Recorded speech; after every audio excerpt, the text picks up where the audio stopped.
Peace, everyone. Welcome to the Moroccan Post, School for Government and International Law.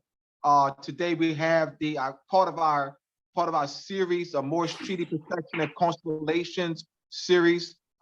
We've been having these series of classes on Moorish Treaty Protection and Constellations since August. And this is a continuation. We're actually in the 201 part. We're in 201, means so we've already completed the 101, which is consists of 9 classes. This was the Moorish Treaty Protection and Constellations 101, and we're the Moorish Treaty Protection Constellations 201. And this is the 4th class. We had 3 classes on the Riddle Call Wanto. All right, so we're going to do 1 class. So this is the 4th class of the 201 course of the Moorish Treaty Protection and Constellations. And today we have affidavit and complaint. And so we'll have Riddle Court will do letter of rogatory and removal, and then we'll be finishing up the 201 portion of the course. All right, so we have our YouTube channel, the Moroccan Post Media YouTube page, Moroccan Post Media YouTube page. Click, like, and subscribe to the page. Also share and post. Post the classes. Let people know about the Zoom course, the Zoom classes that we have, and also our YouTube page, Moroccan Post Media YouTube page. We have also on Crumb TV. Also Crumb TV. Yes, also Crumb TV. Well, are we doing Sunday, Shem? I mean, Terrence, you gonna be up to doing Sunday? Are we scheduled to do Sunday? This Sunday? This is the second Sunday, right? Is this the second Sunday coming up? I think this is the second Sunday coming up. So if this is the second Sunday coming up, yeah, we have something planned for that. So yes. All right. We have my books, Moors and Masonry, Part 1, The Illuminati and Illumination of the Mind, Masonic Compass Square and the Connection of Timekeeping Measurement, How Her Venus and Moon Rule, Etymology and Vocabulary, Supplementary 1. You're coming your way soon. My layout designers on with us tonight. Moors and Masonry Part 2, long awaited, 14 months, 14 consecutive month long journey of this book. Moors and Masonry Part 2, The Recovery of Lost Moorish Sovereignty and the Power of Moorish Treaties. 11 chapters, y'all, 11 chapters. Coming your way very, very, very soon. We're looking to go to print either Friday or Monday. Most likely Monday we'll be going to print. All right, that means that's how soon. All right, so then we have, moorsandmasonry.org, y'all. So we're gonna have, what's next, Terrence?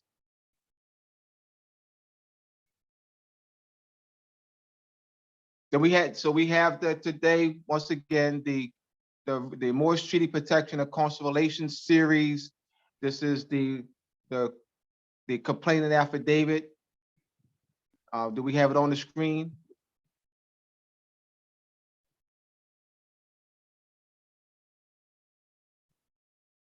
I'm sorry, I was on mute. First, before you go into that, Abdullah, you want to say something about this real quick, and I'm going to pop it right on in. Mm-hmm. Oh, yes. All right. Asking the right question, a guide to critical thinking. I came across this book over 32 years ago while I was in graduate school. This is a very good book. About 200, almost 300 pages. And we highly recommend you purchase the book. I think Yannick, you have this in the chat. Yannick has this book, the link in the chat.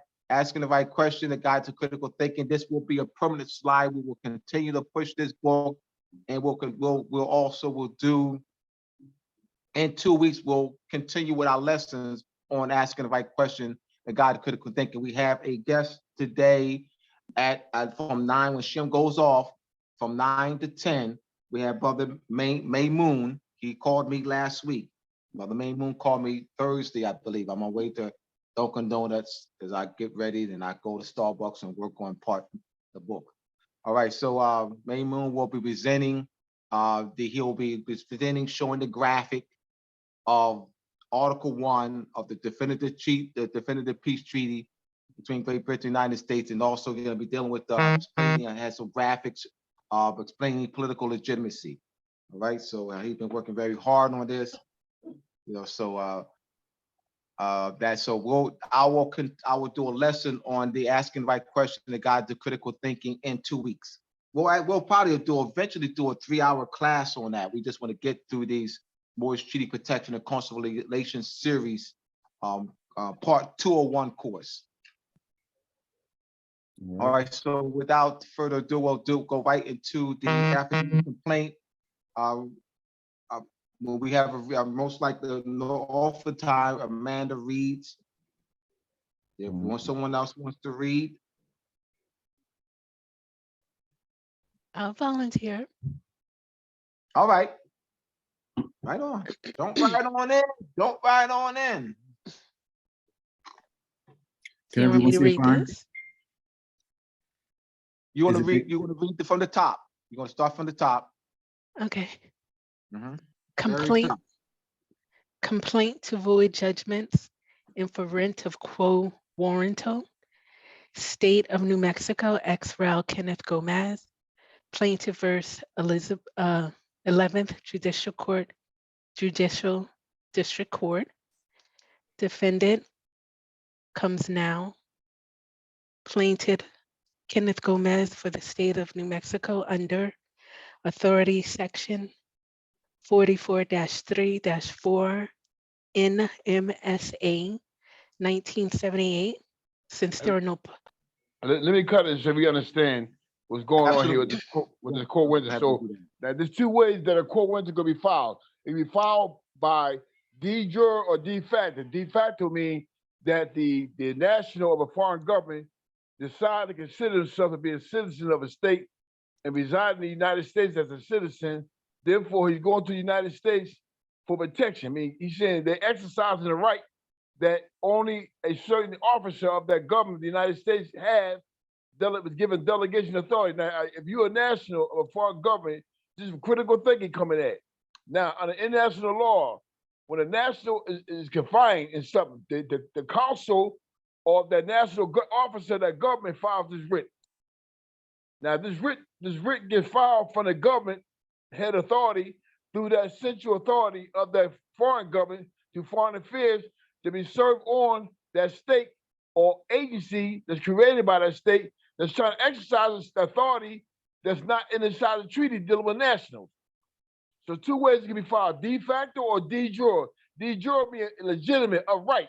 I mean, I'm filing a right. I go to the officer of the government files it, a right. De facto means that you expatriate yourself from your government, you go to another country, seeking their amnesty, asylum for them. They give you asylum, means that you ask them to do something for you, to protect you. By doing that, the courts have to have power to speak. Tomorrow, just sign my binder.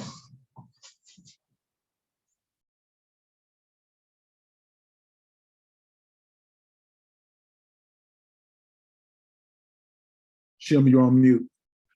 You're on mute, Shem. You're still on mute, Shem. Shem, you're on mute. Yeah, this phone. You're good now.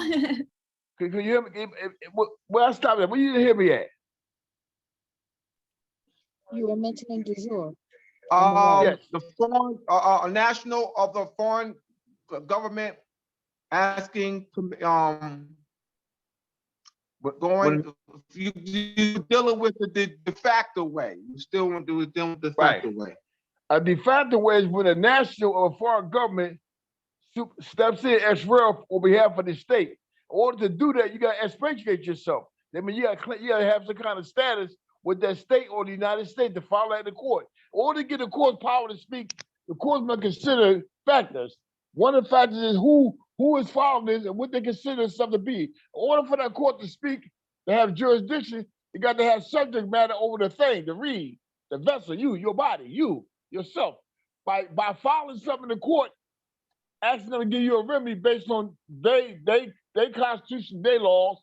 Therefore, you consider as being expatriated out of your country. We operate as a political jurisdiction as a citizen, a resident of that country, that state. So that's de facto. De jure means when a matter comes up like this, the lawful national officer of that government that represents that national government for that national files in his court, issued from the courts, the international court of foreign nation to that government of state that's a signature signer of the United Nations. By doing that, he issued a writ, given 30 days to answer the writ. But what authority do you have to issue adjudications and take subject matter jurisdiction over a national alien, a legal alien that's not immigrated, that have not come to immigration, that have no immigration status, does not have citizen resident status? What would you do? What would you get the delegation authority from any national agreement, treaty, or any kind of agreement, instrument that gives you that right to do that? Now, once that get filed from the courts to that foreign government, the decision authority, that government state got to answer that. They got to prove their authority. And who gave the delegation authority to do that? Once they can't do that, with the officer of that government do issue what you call a diplomatic seal on that document. Enforce the writ, issue the writ, enforce the writ to be issued. Now, in order to enforce that writ, to release that person to a habeas corpus, once the writ is acknowledged that they don't have the authority, then you have to file a writ of habeas corpus for the releasing them to the council jurisdiction. The council gets subject matter jurisdiction over the body. How you do that is by, when a writ is issued and default intent, you do a writ of assistance and go directly to the pathonetary office of the Supreme Court of the United States and make them force article, I forgot article, what would it say? The Supreme Court should have original jurisdiction when affecting the ambassador or public minister. You are considered a public minister of a foreign government that's a treaty of the United States. And how you force it under federal rules of evidence is that any time a counsel seal appear before any court, the counsel seal operate as prima facie evidence for that court. It's the only prima facie evidence that the court may consider. So the writ of assistance is forcing the default of judgment on the writ and forcing the writ of habeas corpus to assist you. That got to be attached to a writ of assistance. See, this is very important to know this. So you got some boards, right, that's operating de facto. That's the only way they can operate, because that's the only method they got. They already been expatriated in the foreign government jurisdiction operating, doing business. So on the asset name, the contract name, they go to the court and say, hey, wait a minute. If I'm considered as a citizen of this state, based on the laws of this, based on the constitutional laws and acts and legislative acts of the parliament, there was never delegated this office to this officer or official to operate this capacity. There's no delegation authority in their constitution or in their legislative act. Therefore, the officer cannot operate that capacity, I mean, de facto. Therefore, any judgment rendered or any action further going is void. That's the law. Any questions? Let's raise some questions now, because Shem, you said a lot on principle. You said no, so one, let me make a point.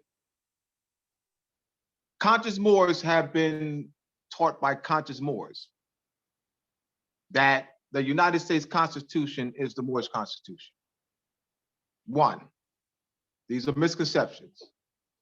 One misconception, that United States Constitution is the Moorish Constitution. Second misconception, that Moors are part and parcel of this said government, must live the life accordingly. Third misconception, that Moors are we the people in the preamble of the United States Constitution. Fourth misconception, that 35 Moors were at the Constitutional Convention at the United States Constitutional Convention in 1787. Fifth misconception, that Moors are founders of this government, United States. All right, so on that misconception, so Moors have been taught by conscious, Europeans aren't teaching Moors this. Conscious Moors have been teaching, and I was one of them for 25 years. Conscious Moors, I taught thousands of people this. conscious Moors still teach these misconceptions that you could go into either one of the state courts or federal court and enforce the treaty in the court, where the treaty doesn't read that. So where are they getting that from? Because that's not in the treaty. So where are they getting that from? They're being guided by conscious Moors. And this has been going on for this level of teaching or misconception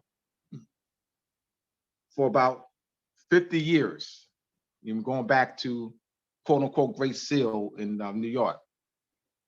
So about 50 years, not over 100 years. This is this level, you know, 'cause this is not taught in the Moorish Science Temple. All right, this started being taught in that Great Seal in the 70s and 80s. And then so this has been perpetuated, you know, to thousands of Moors, you know, pushing this. And so this is a great lesson in understanding international law. Any questions, y'all? Because Shem said a lot, and I just wanted to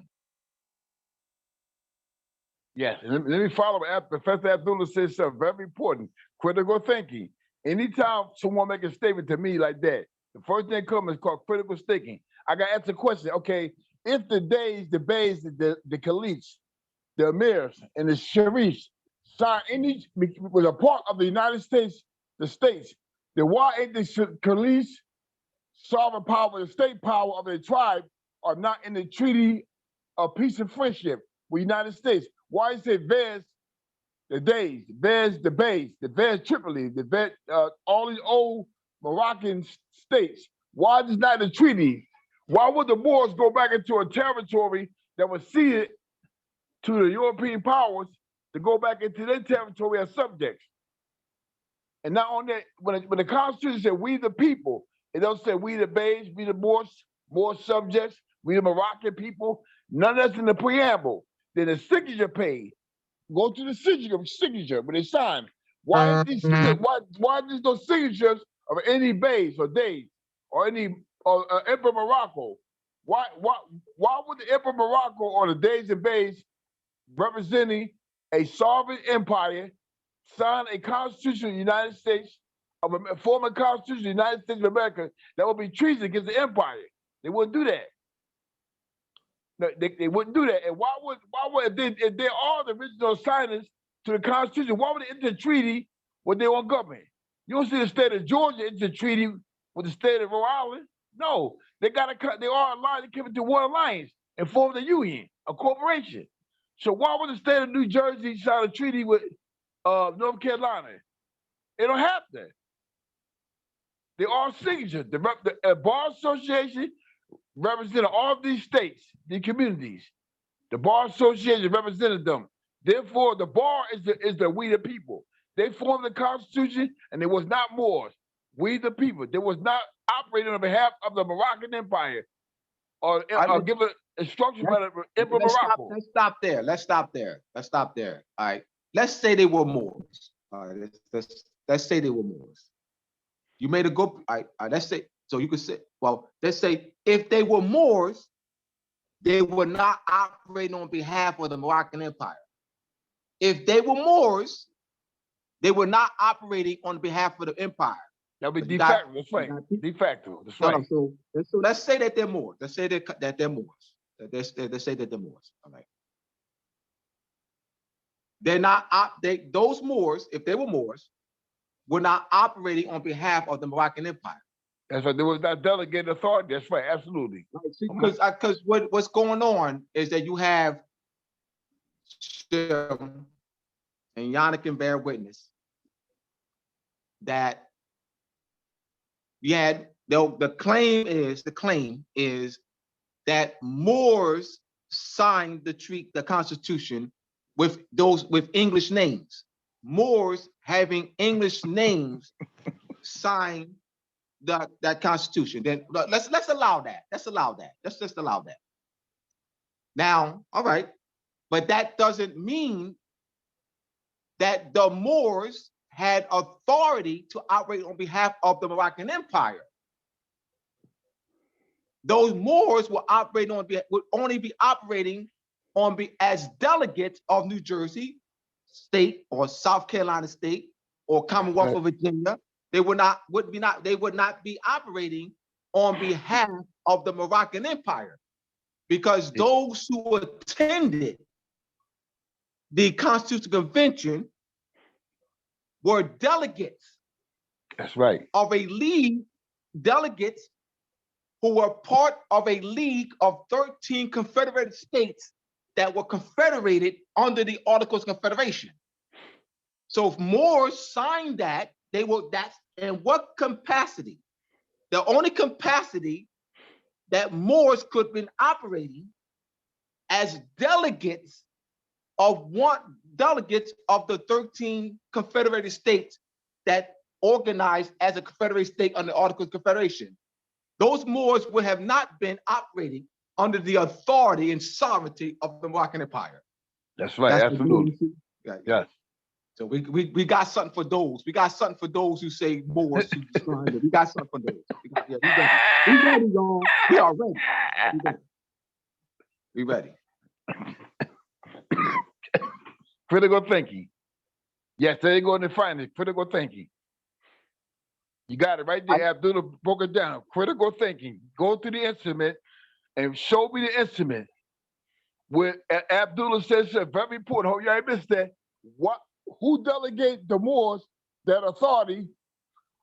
If it's the state of New Jersey delegated the Moors that authority, he's not signed on behalf of Morocco. He's signed on behalf of that state. So it'll make a difference. The state still, he's a citizen of that state. It wouldn't make a difference whether it was European or Moor. That's it. Yep. Yeah, it doesn't make whether European or Moor. Yeah. By saying Moors, the misconception is Moors, so therefore they're operating on behalf of the Moor. No, they would not. They would not. Once again, it's a league of 13 states. They wouldn't have not been operating on behalf of the Moroccan Empire. That's right. There's no delegation authority from the Emperor Morocco, Muhammad Ibn Abdullah. There's no so there's a lack of understanding of contract, man. Once again, man, the fundamentals are not there. They're struggling with fundamentals. This is nothing advanced. It's just fundamentals. There's nothing advanced that we talk about. It's fun and still basic. It still comes down to basic concept of contract law. Absolutely. Absolutely. Yes, sir. And so these Moors are ready to govern who? Oh, they're ready to govern their cat. My bad, yes. Their dog. Their snake. Their lizard. Oh, that's who they're gonna be governing. That's my bad. Yes, Brother King, my man, I'm gonna choke you, brother, in love. I know my phone is, I can't, something wrong with the system is down. I haven't been able to pay my bill for a couple of All right, now we good. I know. But this is about the fundamentals. Mm-hmm. What people got to understand, it's all dealing with property law. When you're if you're dealing in treaties, you're dealing with land, law of the land, air, and water. It's a paper trail. If Moors were there, you would be able to find the proof of claim would be the documents. The documents you would be able to see, and you'll be able to produce that, because that got to go with the habeas. Hey, I got these documents that produce the proof of claim to show where I got my delegation of authority and who am I acting as an officer, agent, or whatever capacity that I'm operating under to show the authority that was given to me to operate in such capacity. I think a lot of people, when it comes to this, they don't, like you said, the fundamental principles, they don't understand. That's why when you ask somebody proof of claim, when you was asking the guy last week, Go ahead, King. King, you on mute. Go ahead. okay, when you ask somebody proof of claim, the first thing we got to stop and say, do you understand what a proof of claim is? So if they can't define proof of claim and understand proof of claim, there's no sense to go forward with asking them any further questions. Good point, Because King. they don't understand how to articulate the question. They don't know what you asking. Good point. Now, I'm gonna bring up one of the final points in critical thinking. Every day, we got a more unconscious more than conscious or unconscious. Every day, a conscious more or unconscious more is going what? He's running for representative for the Senate, for the governor office, wherever it may be. Watch this. When he runs, he does not run as a Moor. He does not run as the subject of Morocco. He runs as a citizen of the state. Who votes him in? He's delegated authority by the votes of the people. Who are the people? Subjects. So how can the Constitution be impartial when he got to be elected by a foreign structure, foreign people? That's not constituting more sovereignty now that he's running in the capacity de facto as someone that's representing Morocco. There's nowhere you can show me from the first election they had that a Moor was elected to the White House as a senator or even when the Republican Party, even though it was founded by unconscious Moors. We understand that. But you cannot show one time in the Republican Party that they said it's Moors. Or the party run from here on, all the senators that got elected to the United States Parliament never claimed the part of Moroccan government, Morocco. They weren't exercising more sovereignty. They were not exercising more in sovereignty, though. They were not exercising more sovereignty. That's the key. Yes, that's right. We can say they're Moors all they want. We can say they're Moors all we want, but they were not exercising more sovereignty. That's right. Absolutely. Yeah. Yes. And now, one time did a Moor claim to run for office from a foreign government in the Moroccan Empire, from Algiers. Now, one time did they claim that they appointed by their government to sit here pursuant to a treaty or instrument to delegate authority to take care of their people, the Moors. There's no documents, no delegation of authority. That the representative that you claim, they're impartial, you have to prove to me that Moor's government allow that Moor to be appointed as a representative in Congress to represent the Moors on behalf of them. There's no document. Critical thinking. So there's no proof of claim. Strict proof is therefore demand. Strict proof, evidence in the record with strict proof is therefore demand. You can't give it to me. You can't give no direct evidence. You can't give me nothing. Quasi, you're up. All right. My question, it may be a series of questions, but I'm back on the Coronto and the writ of habeas corpus. I may have missed some of it, but I thought I heard it. So so this is the question. Is the habeas corpus that deals with an incarcerated person that's already currently incarcerated, right? It do anybody rights or property. There was property too. So if any property has been confiscated or if someone is incarcerated, the writ of habeas corpus deals with matters dealing with that. Let me break something down to you so nobody's gonna teach this. If you got an erection, the material from the earth, wood, iron, steel, copper, that's erected into a design. Once that erection get built, develop and get mature and get built and finished, that's an estate, that's a vessel for someone to live inside. We come through our mother wombs. We got divinity in us coming through our mother wombs. So therefore, we are considered a state. We consider a building. Someone is living inside these temples. So therefore, when your body get confiscated or any property or state get confiscated, held in possession by someone don't have authority, that's when you file the writ. When they try to exercise authority over your body or your estate, the writ is to release any property, whether your goods, your body, any goods that's held illegally by that corporation or that franchisor is to be released. It's not theirs. They don't have the right to do that and confiscate and control and possess that property. That's your body. That could be a building. That could be your estate, your land, air, water.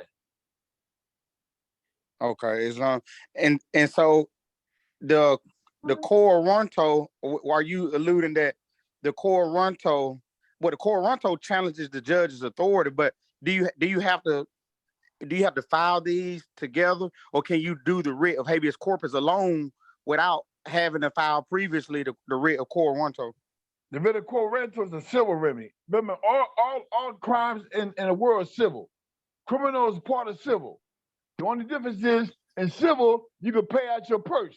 In criminal, you're being charged with something, therefore you can satisfy the collateral, the penalty that the state is put against you, therefore you got paid for in your body, like being incarcerated, like a mortgage. A piece of property was mortgaged to a contract. You default on a contract payment. What they're saying, when you get locked up for criminal charges, you default on the contract. What's the contract? By you being considered a citizen, you violate the confidence of the state contract. The laws they make, the bills they make, that's a contract. Now, here go a HESA contract. It's when you get punished not knowing that you have a right to, that they run a commercial activity, mean they run a bonds, notes, off your what? Off your estate. That means use you as collateral. You got a right to challenge that because now that's called hidden servitude. The salary putting you in servitude through a civil process, but disguised and said it's criminal. That's a fraud. So when someone lock you up and say a police officer lock you up, and the district attorney want to prosecute you based on your status. Now, a prosecutor trying to do the job of the police officer made a determination, and the prosecutor said that they will lock you up on a charge. You say, wait a minute, there's nothing in the Constitution or legislative law that allows the prosecutor or the cop to issue, to lock me up and detain me and prosecute me without getting the warrant. They act in defect. Only a judge can make a determination to issue a warrant. What the prosecutor did, issue what you call a warrant based on what? Presumption. Based on a concealed contract in the mind, meetings of the mind. She went out there, arrest me, and say, a cop arrest me, she determined lock you up and charge him. Where's the warrant at? That's a warrantless arrest. So what gives them authority to issue a warrantless arrest? They said, well, the appellate court did that. Okay, where did the appellate court delegate authority to allow the district attorney and cop to lock me up without a warrant? The appellate court wouldn't delegate the authority to rewrite or revise or modify the Constitution. So you challenge the authority of that seat of government. You wasn't given authority. There's no documents given a prosecutor or a cop. I mean, appellate court cannot give them discretion to lock you up without a warrant, although they do that de facto. That's very de facto. What you mean, Shem? Because the judges was not given authority to supersede the Fourth Amendment. There's no delegation authority given the Constitution for the judiciary to modify, let me tell you what happened. When you modify something or revise something, you can do it through decision, through adjudication. What you mean? By giving your own policy, court policy. Now, there's nothing wrong with court policy. Talking about case law. There's nothing wrong with that. Case law put the guide of course and how to deal, to keep the boundaries set, how to respect people's rights in that Constitution instrument. The moment that the judge say, well, the prosecutor, the cops will get latitude. That's not what the Constitution says. So therefore, they change the language. And you guys say, well, there's no language. There's no legislative act or anything written in the Constitution that allows that. Stay with that. And they have to show delegation of authority by saying, wait a minute, we got laws here that the Constitution says we got to authorize. It says a judicial officer, a judge. If a judge don't sign that warrant to lock me up, you can't do nothing. So this is what they do. I'm gonna tell you the fraud they do.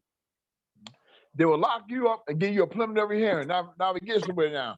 They give you a preliminary hearing. This is why the Constitution say first, let me get hit. This is why the Constitution say the right to grand jury. You know why? Because that's the best proper cause determination to get citizens of that state together and bring an indictment against that person, a presentment. Mm-hmm. So if you can't do that first, then you can't lock the person up. What they did, they bypassed the grand jury, and the cop and DA comes, the grand jury, and make a determination to bring you before. What they do is they lock you up and take away your rights and bring you for a judge Then the judge make it. See, that's when the warrant process coming in. That's when the warrant is taken out for you, lock you up. But judge said this prima facie evidence to hold you over for trial. Now they can lock you up and detain you further on a de facto act. Why you go to the judge from the beginning? Why you have to lock me up and then say, why you go to the judge first with the witness and let the judge issue a warrant to lock me up? And the only thing after that stand trial, no problem cause termination. That's the warrant was protected for. So if somebody operate outside that, that's de facto. You got to challenge that. You got to challenge. The only way to challenge that is to a writ. Or let's say the DA is trying to operate as a judge. Then you can challenge. Let's say the district attorney or cop trying to operate the capacity as attorney general. That can be challenged. Let's say attorney general comes down and try to do the job of the prosecutor of the county or town. That can be challenged in the court renter because it was not delegated authority to do that. That delegated authority is given to the officer by the people and people only. Some officers are appointed by the governor or agency, and some officers are appointed delegated authority by the people. When some is delegated authority by the people, no other officer can step in, appoint another officer to take that role. Because in the Constitution, the people got a right to elect that person. If they don't elect that person, they stay in the office. That's de facto, illegitimate, illegal. Therefore, any decision they make is void. It's none effect for the time it's rendered until the time you challenge it. It's no effect. And the problem is this right here. When you file these writs, it should be filed as a civil, not criminal. It's civil. And they're not going to be respected. You know why? See, everybody talk about the Constitution, but you got to understand the systematic formation of the Constitution. When it's the right to counsel, who's that counsel they talk about in the Constitution? The right to esquire, attorney. That's the only counsel in the common law that represents the people in the crown, an attorney, an esquire. Yes. That's the one that says you got right to counsel. Everybody argues, no, you get a lawyer, you suck. No, a lawyer, attorney, and an esquire wrote your Constitution. That's your foremothers. That's your forefathers and foremothers, the esquires. So there's no way that we can ever think that we are part and parcel of them. Number one is because the Moors is not delegated authority. The Moors, the Moroccan government was not delegated authority, but it was never subject to England, France, Portuguese, Spain, none of these nations. So therefore, we were already a state, tribes operating here. So why would we go to let's say a leasee? That's the Great British, a leasee. We a leasers. Morocco's the leaser, they're leasees. They're a tenant. Why would a landlord go to a tenant and sign an agreement to protect his property? That don't make any sense. The landlord owned the property.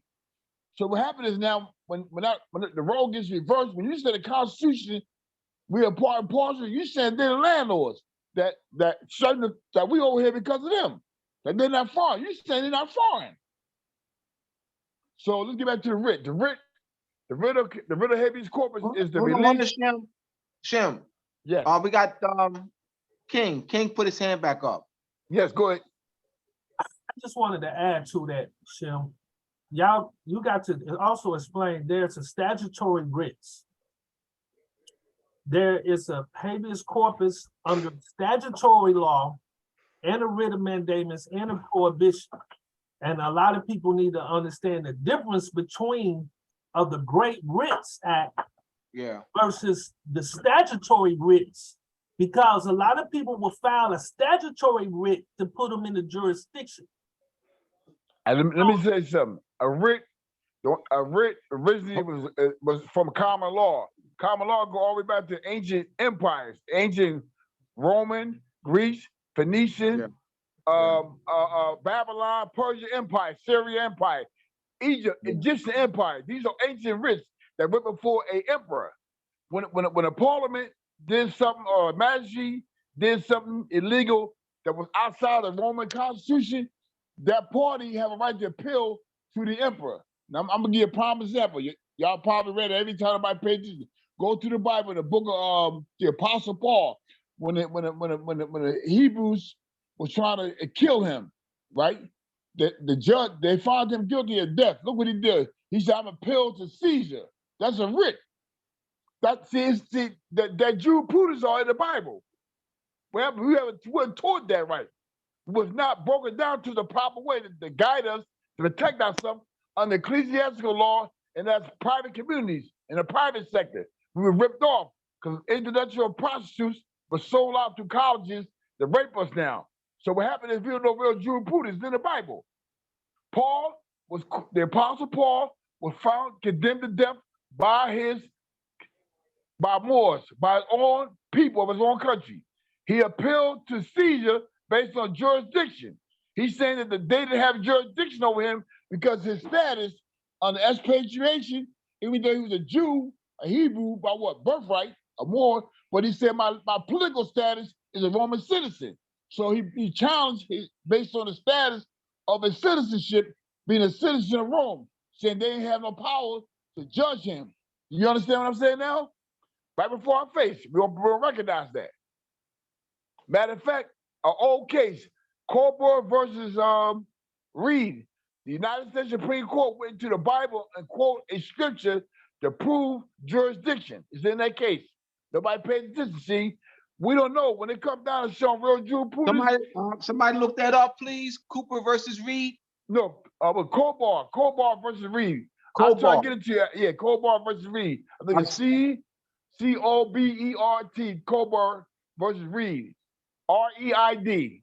I believe that's the case. All right, somebody's on it. Now, what's going on here is that we have to understand jurisdiction. Jurisdiction is not just cross the waters. Jurisdiction means you go across the boundary line, a political boundary line. We deal with jurisdiction. Control over the reed, the thing. The reed is the goods, the property. You property. When you born to your mother's womb, you property. Belong to your mother and your country. The moment that property get abandoned and get handed up to somebody else, it gets branded. The first thing is it get branded as what? Now, this is a new model system. Back in the day, they brand animals, these are brand humans back in ancient time. They give you a brand represent you property of that government, the empire, of the emperor. So they brand you. Nowadays, the new brand is new language. Black, Negro, color, Afro-American. That's a brand. That's a pattern. So when they see that mark written out in some kind of symbol and language, you brand it. That's their property.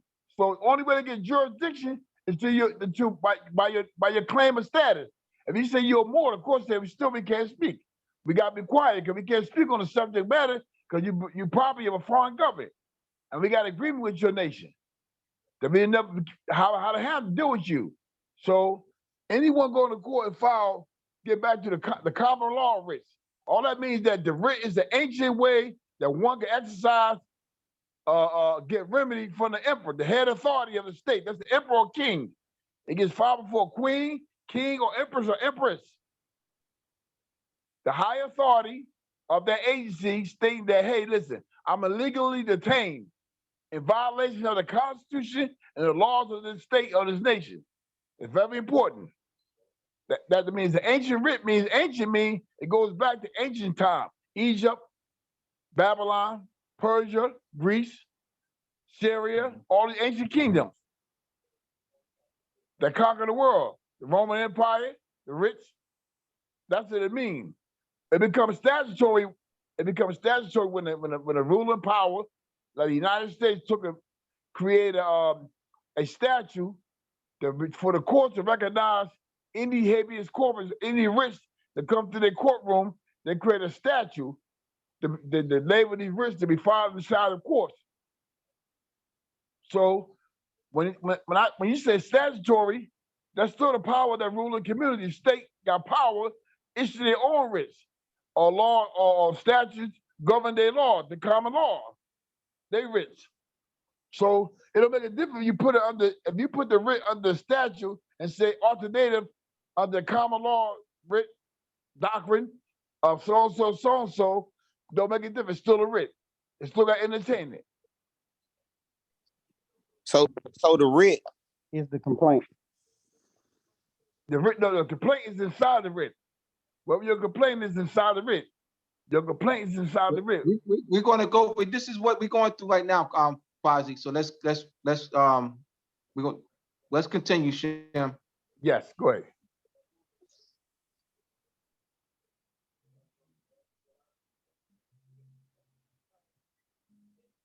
Yeah, read it. I'll pick up where I was. Since there are no public officers required by said law who would or could grant permission to Gomez, and under authority of Rule 1-060B4, claiming the judgments and decisions involving him during times relevant from the year 1963 to the present issued by any and all of the courts within the jurisdiction of the defendant, 11th Judicial District Court. Hereinafter, defendant district court have severely injured him by denying him constitutional rights is under sections 1 and 3. 14th Amendment in all civil rights laws giving the said constitutional powers effect. In addition, said decisions and judgments have damaged his personal character without recourse, since there are no persons who have acquired title to positions as judges in any state of New Mexico courts of law, and since there are no courts of law to which he could appeal the non-competent judgments rendered, see Orozco versus Cox judgments. Oh, sorry. Should I read those numbers? No, not. I'm asking one question before we go further. Anybody see anything wrong with this writ? In the body of it, right now we talk about it. Was the claim made the right way based on the common law, or was the claim made the wrong way? What should the claim be made on for this court? Since he's coming in as a Mexican citizen, he's saying they don't have access rights to do what they was doing. What should this paragraph be based on? The main argument, the main common denominator of this paragraph. I'm asking questions. Remember, being that he's a national from the Mexican country of Mexico, in the United States, he's arrested. Now, think good, critical thinking. What should his argument be? That the treaty, Lack of jurisdiction, Yeah, lack of jurisdiction based on what? based upon that the United States government wasn't granted authority from the Mexican government under some type of treaty powers or something. That's right, the Waterloo Treaty. There was nothing in the Waterloo Treaty that gave the United States jurisdiction to punish a Mexican operating in their old domicile. Number one, their own political domicile. Second is under the Bill of Rights, International Universal Bill of Rights, and the Constitution of the United Nations, it states that in all the conventions, it states that he has a right to a counsel. A counsel is his counselor, the representative to represent him, and that he should be tried based on the laws of that treaty and nothing else. And that whoever locked him up, trying to prosecute him, trying to exercise their right as if they work for the State Department. They don't work for. They do not work. You was not delegated authority by the president or in Congress to handle treaty matters, foreign national. That's the International Department of International Affairs. That's what it comes down to. That paragraph should be right to the common denominator. Why the officer don't have authority? Why? He's not a Mexican official. He's not a counsel. He was not delegated authority between the two governments to regulate commerce and persecute foreign nationals come within the political jurisdiction of the United States that was owned by Mexico, that was possessed by Mexico. This is critical thinking coming in. Critical thinking. Now, had he had knowledge and was set the proper way, and he's orientated and educated the proper way, when you like some countries do, when you come over here, they tell you go to your embassy and get a handbook or all the laws and know how to protect yourself. If you get stopped, you understand nothing, don't say nothing, have a contact your counsel. Now, had he had a proper knowledge, he said, excuse me, you have to contact my counsel. The counsel would follow this not with the courts, because the courts don't have authority. He would follow the central authority with letter of derogatory, asking that state to come forth, or even the United States Attorney General the sole delegation authority that you got a right to prosecute a foreign national in violation of a treaty. Don't have it. The council will step in now and file the writs, say, release him to me under international law. He's a prisoner. He's my prisoner. On the habeas corpus, you got to release him to me, and you have to show your authority that you can operate the consular office and the consular jurisdiction in the treaty. The only instrument of delegated authority was the treaty. So we'll go to your constitution, we'll go to your bylaws or nothing. All we gotta do is stay right with the treaty. Where's it at in the treaty where the government allows for you, a public official of a state, of a political jurisdiction in the United States, to prosecute, arrest, and hold and detention a Mexican national in violation of international law. That's it. It's only argument. They have to show forth that. And this is what they do. They take the Mexican government and incorporate them under the Bar Association. Therefore, all the colleges, institutions don't teach organic law. They teach fraud, presumption. They get them in there and brainwash all the young ones, attorneys. Everybody go along with the fraud de facto for a paycheck. They think they're doing stuff. So when you do go somewhere, the first thing you train to do, call an attorney. You go to the Mexican attorney or United States attorney, excuse me, he goes to the court by the power delegated to him under the Bar Association, under the constitution of that state. He can only go in that court and represent you. He's not a counsel. So he go to court, the only thing he can bring up the constitution, the only thing he got standing on. He can't stand on nothing else. The attorney is your advocate now. Therefore, based on your advocate, your defender, you're liable for that contract. Because you don't have the knowledge to know they operate a de facto scam against you. You know what's going on because you've been brainwashed, the education system, indoctrinated. So you've been indoctrinated, so they got you. So when we read something now, we educate ourselves at this here. When we do a document, we got to who's the lawful authority that can force this document. I'm going to show you what I mean. Anytime Attorney General try to force the authority of another state officer or officer of a foreign state, try to force the office of a foreign government of another state, they challenge them in federal court based on diversity of citizens, a federal question. Do that state have a power to litigate authority in this jurisdiction, this colony jurisdiction that was given to the state based on a treaty? Nope. That's all it comes down to. Was it delegated authority? If he was, who gave it to him? That's all it comes down to. Who delegates you authority?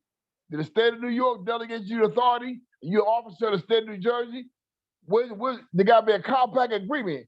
Remember, anytime something go on between the states, they got a compact agreement between the states where the governor signed a compact agreement with another governor to regulate certain commerce between the state, dealing with prisoners, traveling, interstate commerce, but they cannot enter into no alliance with one another. That's a violation of their constitution. So therefore, anything they do that's a violation of the United States Constitution is de facto. Any more questions? Yes, peace. Isn't it also wrong that he put that he has constitutional rights? Yes, that's what I was saying. Yes, he should argue that he was not for the rights of the Walloon Treaty. The rights is that he's not a United States citizen and that he had a certain amount of time. Well, he had to argue all this. The council will argue this for him and say that the Mexicans did not give up their personal rights. Even though the government gave possession of the political territory, they never gave up all of the rights of the Mexicans. They never said that the United States got jurisdiction over all the Mexicans when they travel coming back and forth. It got to be the plain language of the treaty. It states in the treaty that anyone that elect to stay here and let them notify Mexico that they stay here will be then citizens of the United States. Okay. But there's none of the treaty states that they give it the allegiance. They didn't come into immigration. They didn't give it their allegiance. By contacting the council office, you still give it up. You're not giving up your allegiance to your country. Say, well, I'm a national of a foreign government. Now, my council represent me. You know what you just did? You just took the protection of your country. Therefore, you're protected now under the laws of your country. Very important.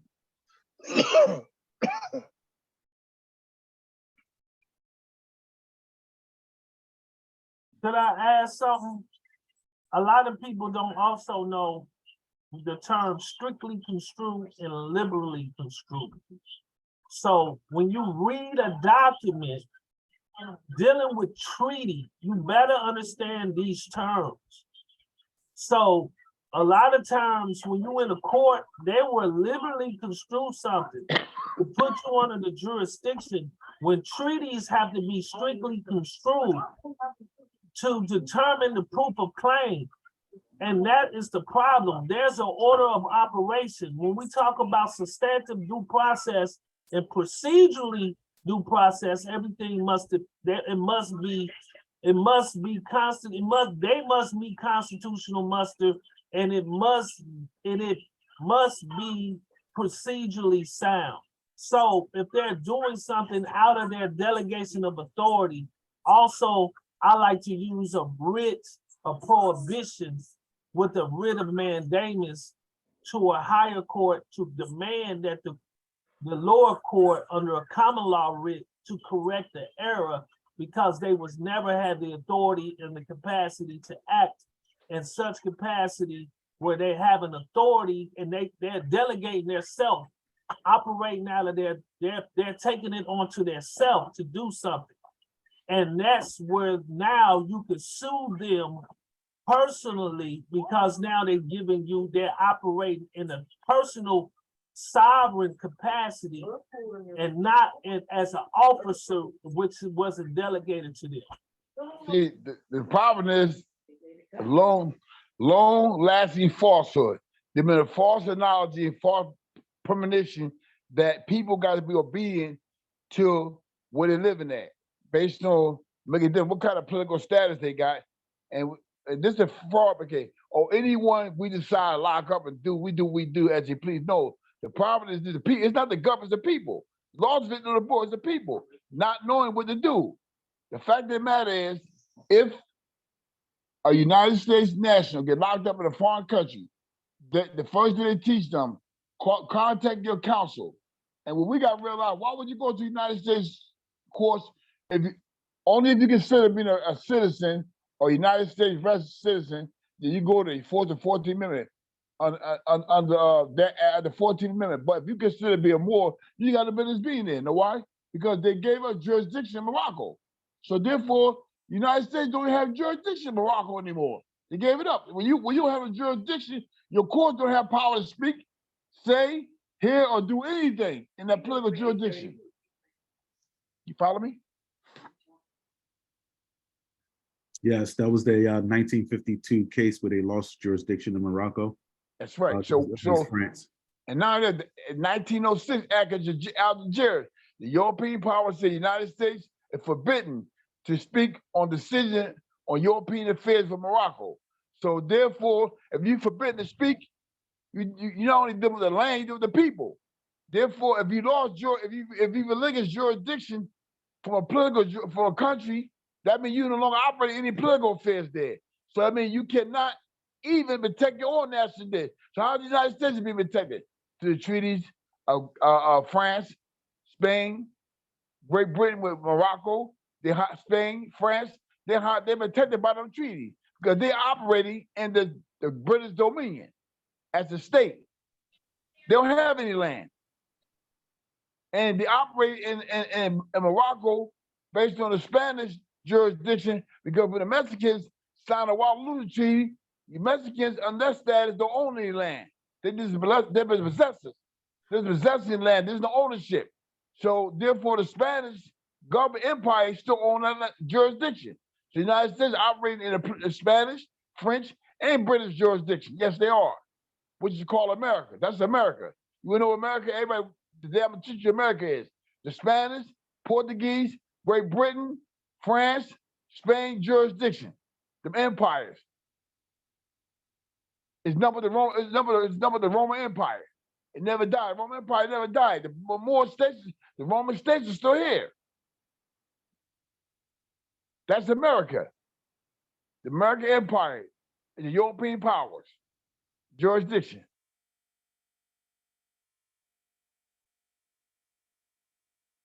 So the only problem is the dog and pony show propaganda.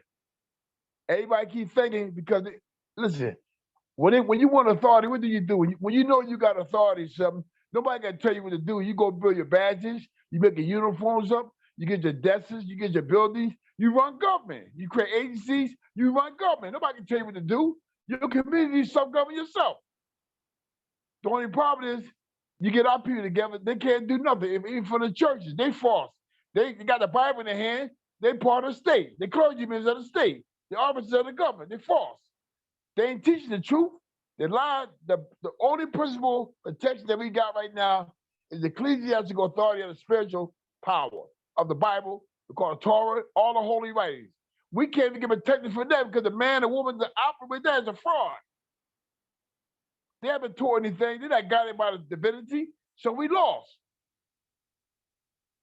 Got the people thinking now that the power of the unseen world is ejected to the corner. How can you take something invisible with power and give something natural that's got vanity temporarily, power over that was made it?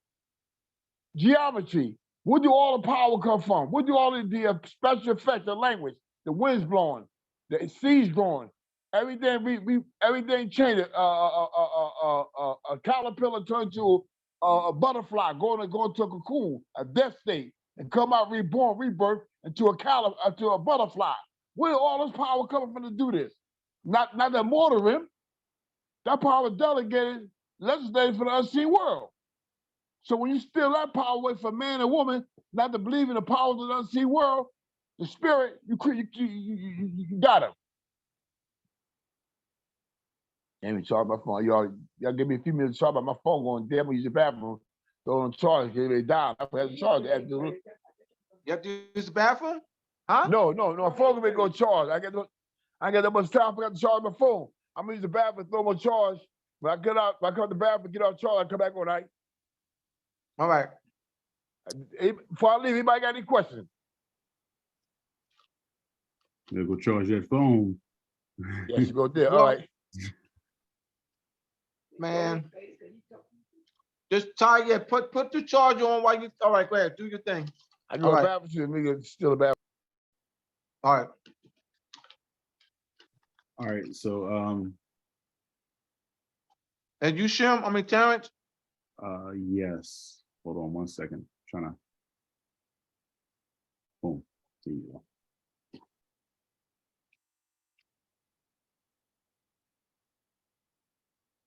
You want a spotlight? Any questions? Hey, King.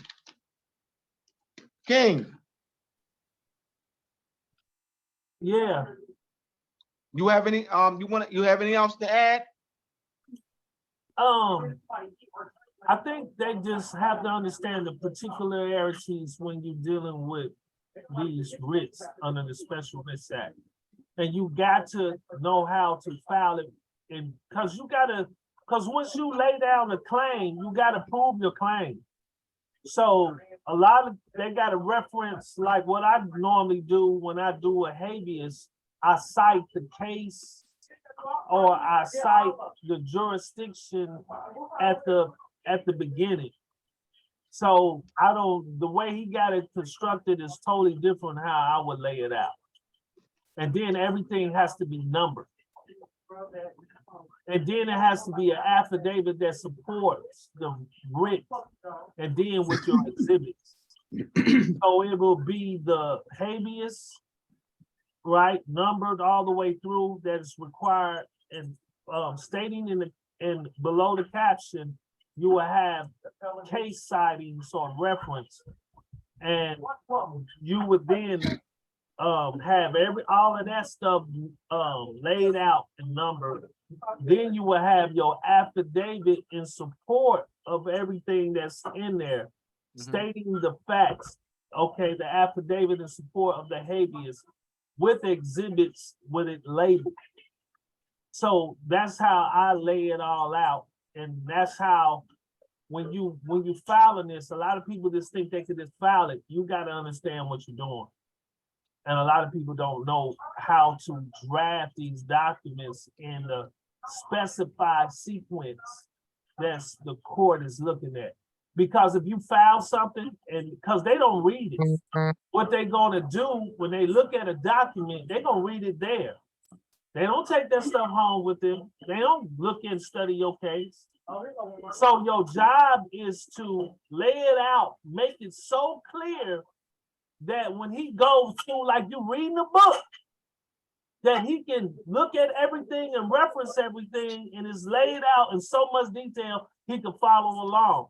Because you're gonna say in your habeas, you're gonna do your everything with your memorandum of law, have it all numbered, the case citing and all of that. Then in the affidavit of support, you're gonna have that all numbered. And when you case cite, you're gonna say, hey, see case law with exhibit A, right? You're gonna say, see affidavit of support, line 22, exhibit A. Okay, and all of that is gonna be laid out. So you're gonna make sure you do it in grave detail. Because if you don't, they're not gonna put it together for you. And they're gonna dismiss it because you didn't know how to, you could have a good document, but because you didn't put it together where they can follow along, they'll just dismiss it because they don't want to deal with it. You see what I'm saying? So a lot of people, when they don't know how to, I learned this from drafting motions to drafting writs. And that's why I say I learned how to size everything up. Once I learned these strategies, I said, okay, this is a pattern of conduct that need to be followed all the way through.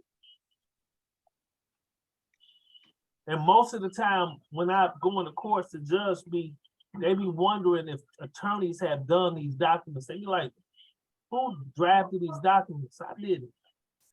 I'm like, they be just looking at me. They have this, they be bewildered because even most attorneys don't even do it like this. So you have to read the local rules of the court also. A lot of people don't read the local rules. They tell you what kind of ink you can use. Everything in the document that if you're going to use exhibits, they got to be labeled. All of these things have to be identified. If you go in there and you don't even do that right, they're going to just dismiss it for such factors, and they're not going to tell you.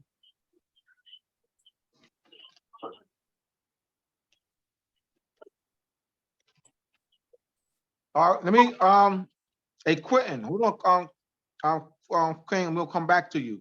Quentin, go ahead. Can you hear me? Yes. How you doing, brother? Peace, Quentin. All right. Peace. My question is pertaining to something Shem said, and then it was backed up by Terrence, and it was relating to the 1952 case of France versus United States. And Shem kind of hit it at the fact that the United States does not have jurisdiction or authorization to practice any jurisdiction in Morocco. And then Terrence kind of backed that up. So can Terrence or anyone explain what exactly in that case strips the United States from practicing any jurisdiction?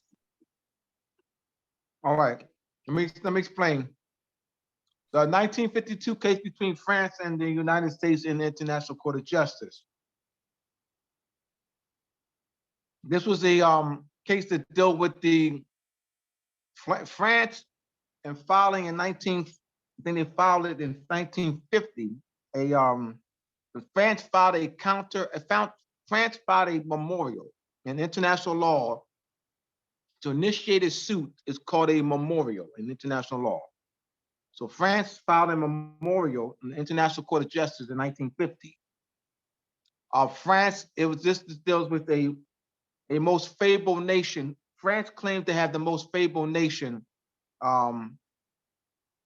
making a claim based on the most favored nation clause.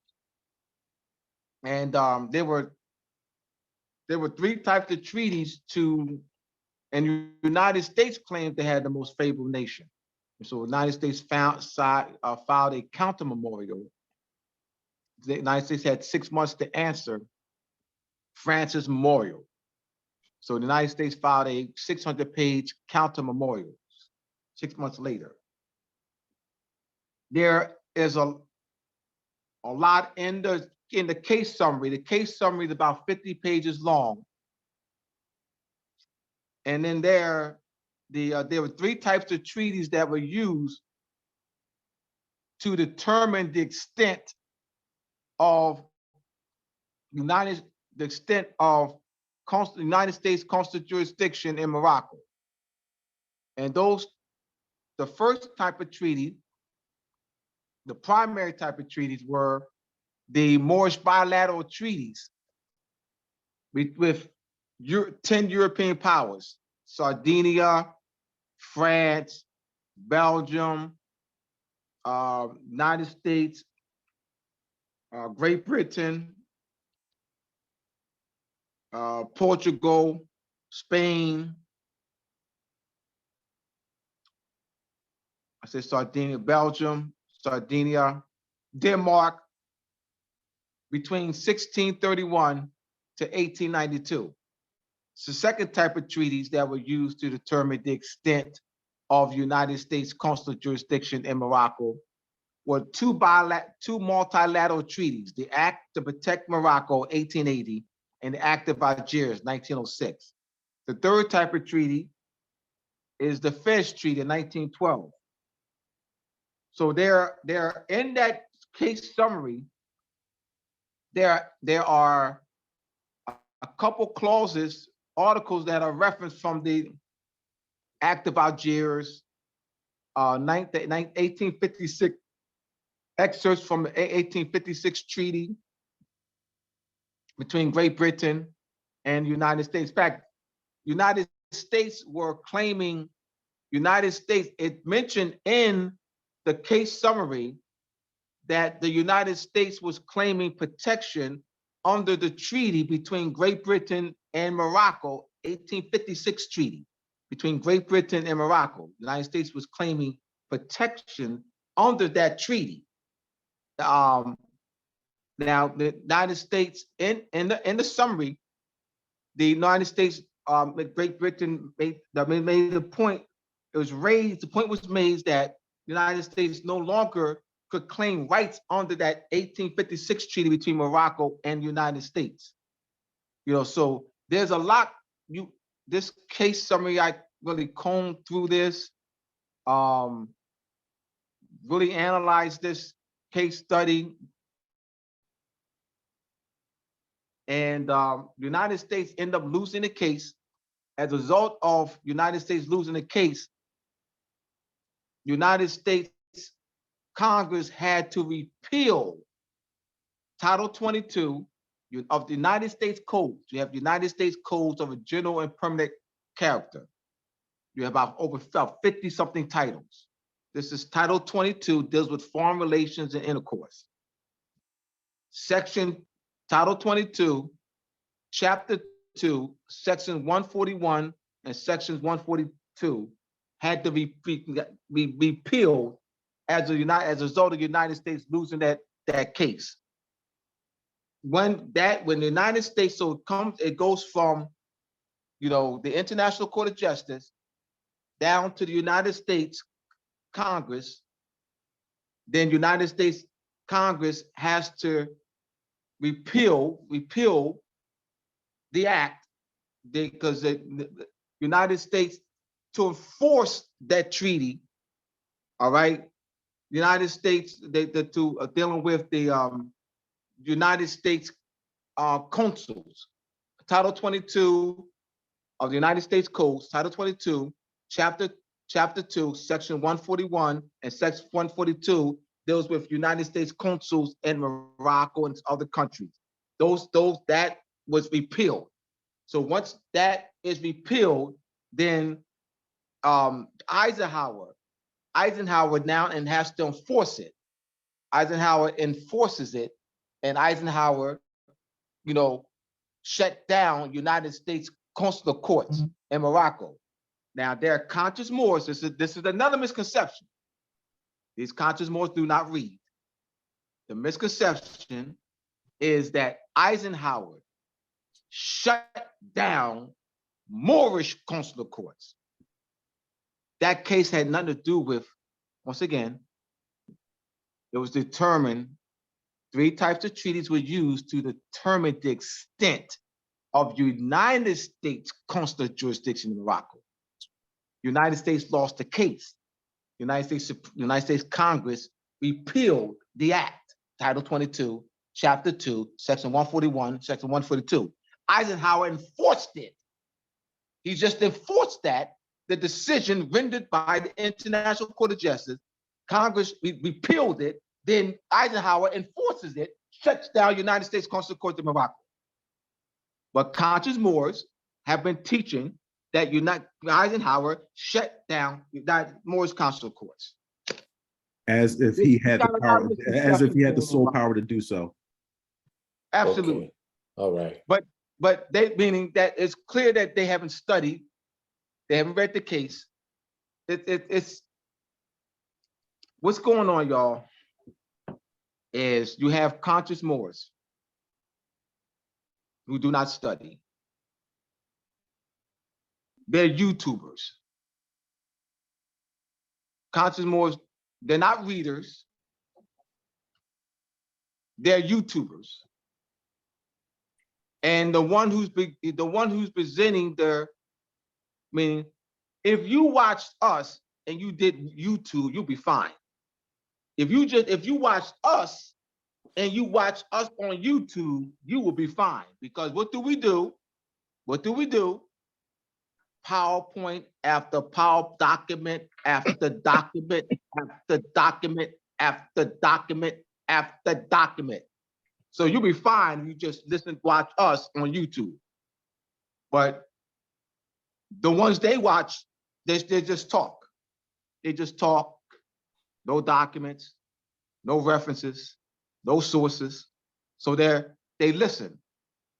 So-and-so said, so-and-so said, so-and-so said, and it's not so much that they're YouTubers, is that the ones who given the presentation does not present documents. It's the presenter. It's the presenter. So let me just be very clear. It's the presenter.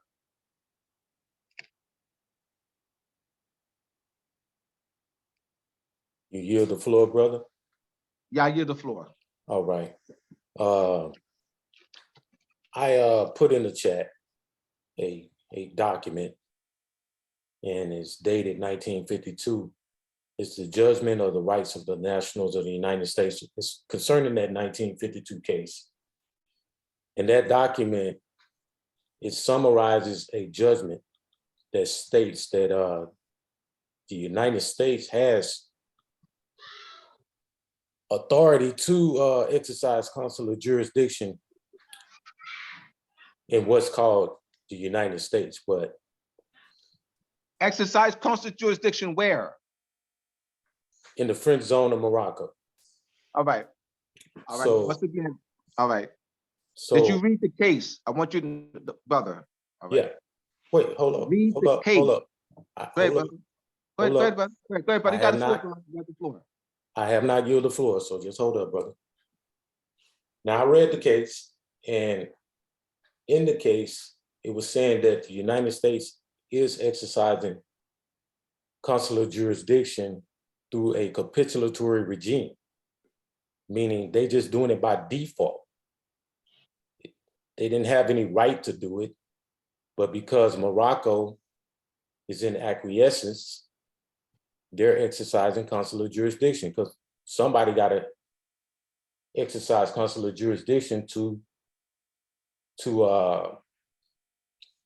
satisfy the provisions of the Act of Algeciras that require consular court. So because of that reason, the ICJ gave the United States authority to exercise consular jurisdiction. They said they're entitled to do it. That's it. Where the ICJ can't give them authority to do anything. All right, I misspoke with that. Case for themselves, please, y'all, because I don't want any all this Abdullah said anything. Please, y'all. I haven't yielded. Yeah, yet, somebody put this in the chat. Somebody put this in the chat, yo. Somebody put this in the chat. Read this for yourself. Read this for yourself. I don't want anyone to say Abdullah said anything. I hadn't yielded the floor, brother. I hadn't yielded the floor. But you know what? I'm yielding the floor now. Go ahead. I'm not going to say anything else. What do you want me to read? I yield. No, I would like everyone to read, not you, not just you. Everyone to read this so that no one says Abdullah said or Quentin said anything. Okay. The United States lost the case. It dealt with France. France filed the case. France claimed to have the jurisdiction. France filed the case in France filed a memorial in 1950, dealt with the most favored nation clause claim. France claimed to have the most favored nation clause. The 1767. You had the 1631 treaty between Morocco, and this is in chapters. This is chapter 7 of Moorish part 2. And then I have hold on, I gotta charge my hold on.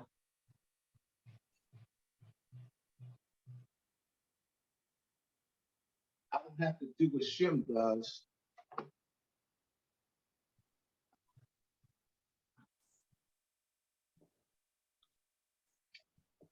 I don't have to do what Shem does.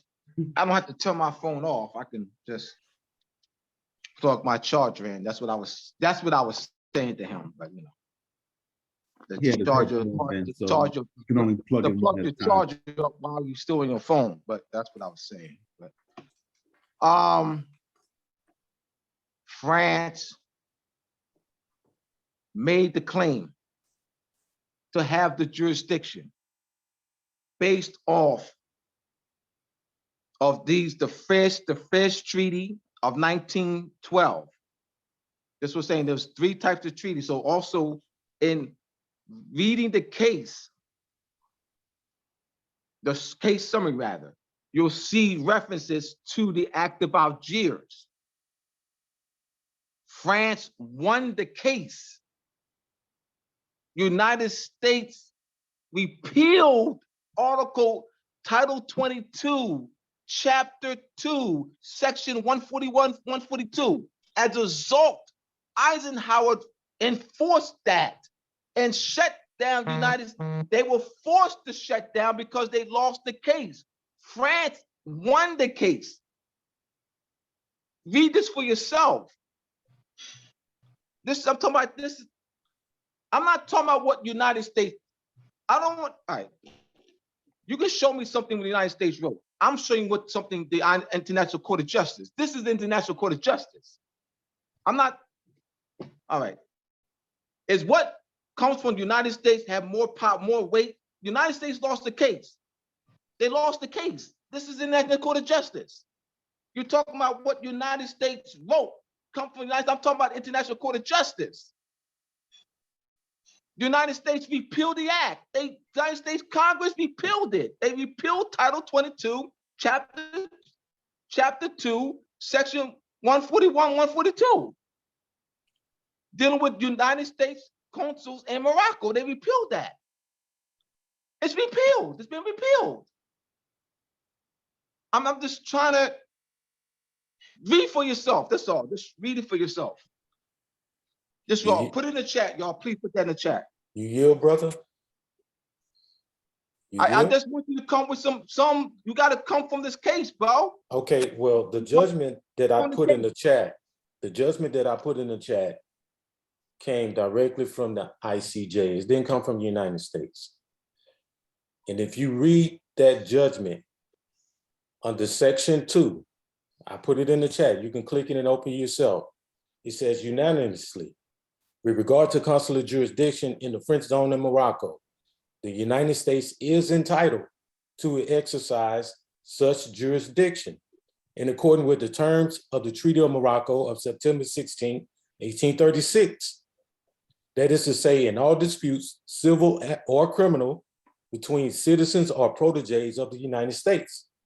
That came directly from the ICJ. Okay, now as far as the president shutting down the consular courts, which he did in 1856, there's a public law, A56, which I'll put it in the chat. It says that the president can release consular jurisdiction at the time that he feels is appropriate. So although that public law was written in 1856, he hasn't done it yet. So they are exercising consular jurisdiction. When I say they, I'm talking. You see, you mentioned 1850. This is 1952 though, bro. But this is 1952 case. When was that put out, brother? Somebody, you put in the chat, somebody put, when was that put out? Can someone open that up? He put it in the chat. When was that issued? You gotta give me to put the year. What year? Can I be heard? Well, you started speaking as I was still speaking, so I didn't hear everything you said. So I yield the floor. Go ahead. What year is that? What year is what the International Court of Justice? Give us the year. 1952. This is the year of the case. Right. The judgment came out August of 1952. The summary judgment came out August of 1952. Okay. So the same year that the case was complete or adjudicated, a summary judgment was issued by the ICJ the 27th of August of 1952. Okay. I put that judgment in the chat so anyone can read it for themselves. Look at it. Yeah, they can read it for themselves. That's how we do it. That's how we do it. This is Go how to we number do it. 2. This is how But it's not talking about Moors. It's talking about United States citizens. It says It don't say Moors. It says citizens. Hey, let me explain something to you, brother. I read it. A protege. Hold on. A protege. Hold on. Quentin. Okay. Hold on, Quentin. Go ahead. Hold on, brother. Go ahead. Once you put something in the chat, you don't need to explain anything to him, Quentin. Once you put it in the chat and he opens it up and he reads it for himself, he's opening up, he's reading it for himself now. That's what we want to do. That's what we want to do, is you put in the chat, he opened it up, just like you read it, he's reading it, and like others will read it. So he can analyze it for himself, as we want everyone to do. All right, so he'll have the same opportunity that you have to analyze it for himself as others will do.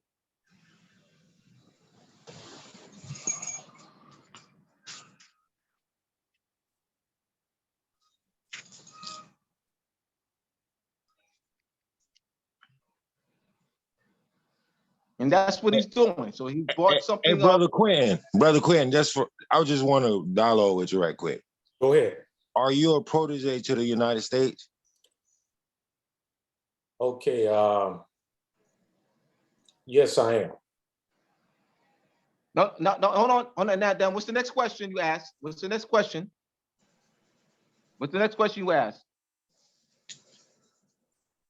Umi Abdullah? Yeah. What question you asked? He said yes. So then what do you ask? So that means they have jurisdiction over you. No. He said yes. He's that. He said he didn't show. He said he didn't show. He said So what's the Yeah, question? yeah. He said, so what do you ask? Evidence. What document that shows you There your you, product? there you go. There you go. So now Okay. he's going to present evidence to us next week, whatever. No, I'm Present gonna do it right evidence now. to us, not say. Thank you, thank you, thank you. Not say, not say. Say means nothing. Say means nothing. Proof of claim. What he says proof means of nothing. claim, Proof of claim. Thank you. That's all. That's all I'm saying. Say, his saying doesn't mean anything. I think we be sliding down a slippery slope because I don't understand. We gotta Okay. understand contract law. Okay, according to the 1880 right of protection, it defines what a protege is. No, hold on, brother. Hold on, stop. We're gonna stop you. No, don't go further. The question is, Yannick asked the question, are you a protege? And my Don't- answer so was you gotta- yes. My answer was yes. Now, All if you right, allow, so, all right. if you would like Yeah, for but me that's to not- explain how I came to the No, decision. I don't. No, I don't want you to explain. No, Okay. I don't. So no, I don't. Hear me Okay. out. So no, hear me out. Wait, No, hold I up, don't hold want up, you to hold up, explain hold up anything. now. Hold up. Let me say this. This question came from Yannick. And you're trying to dictate how I'm I not respond trying to dictate, him. bro. You're trying to control how I respond to Yannick. No, So I'm hold on, telling bro. Yannick, No, hold on, bro. this is between me and him. No, hold on, bro. This is for everybody. I understand. Anyone has the right. Right, but Hold you're on, trying to brother. tell Hold me on. how to respond to him. No, yeah, brother. Present evidence. Right. I want you to present evidence that you are that. That's what I'm you doing. are that.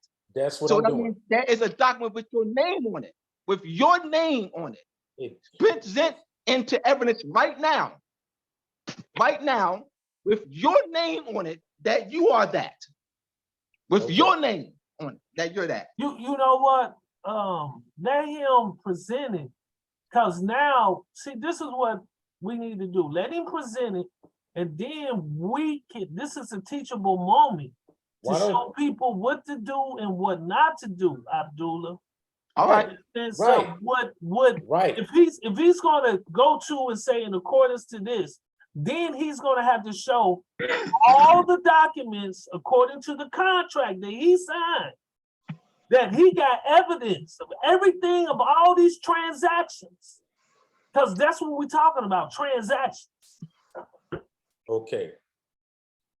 All right. Within the 1880 Treaty of Protection, there is an article that defines what a protege is.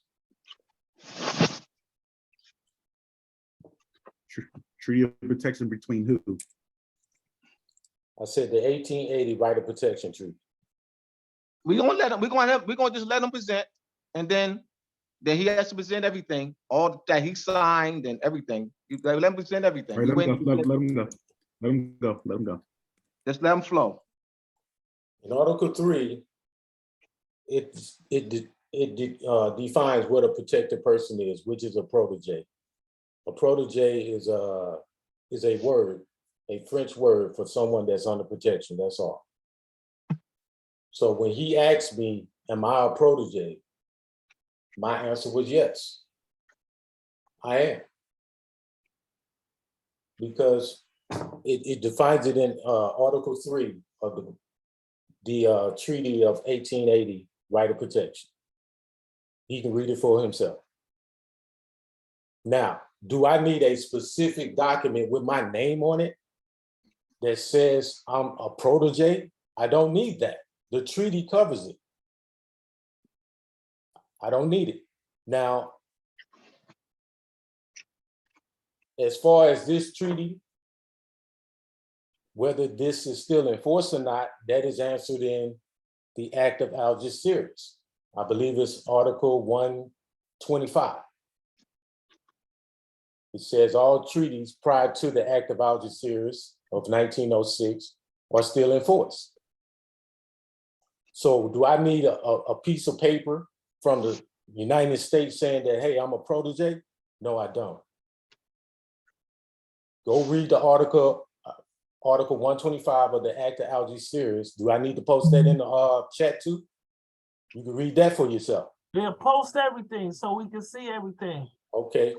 Because the way you presenting this, this is what I want you to understand, brother. You're making presumptions and you're making declarations based upon your actions that now that you are a protege of the French government, that I never said the French government. That's why I asked who are the parties of that treaty? The parties of what treaty are you asking? The treaty that you first mentioned. You're a protege of what government? A protege of what government? A protege of what government then? The United States. All right. You say, all right. So we listening. You got the floor. You say you don't need any documents. You say you don't need any documents. You're making a declaration. You're making a presumption. You don't need any documents. No problem. Go ahead. We're listening to you. Okay. So like I said, in the Act of Algeciras, there's a provision, treaty, article number 125, that states all the previous treaties prior to the signing of that act are still in force. So by using or understanding Article 3 from 1880, Right of Protection Treaty, and Article 125 of the 1906 Act of Algeciras, I can say with confidence that I am a protege.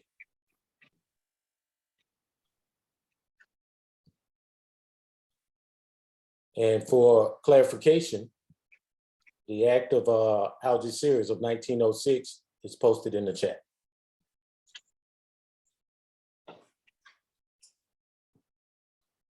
So you forfeit your birthright. You don't. Hey, Okay, hold on. Let me address that. Let me address that real quick. How do you come to the conclusion? Yannick, he hasn't proven that he's a protege, Yannick. Can I just make one point that he hasn't proven he's a protege of the United States. Article 3 of the 1880 Right of Protection of Morocco doesn't mention protege. Also, the 1906 Act of Algeciras doesn't have an Article 125, unless I'm missing something. Okay, I might have misquoted. It ends at 123. I might have misquoted. Let me go exactly to the 1906 article of Act of Algeciras and go to that article that I'm speaking of.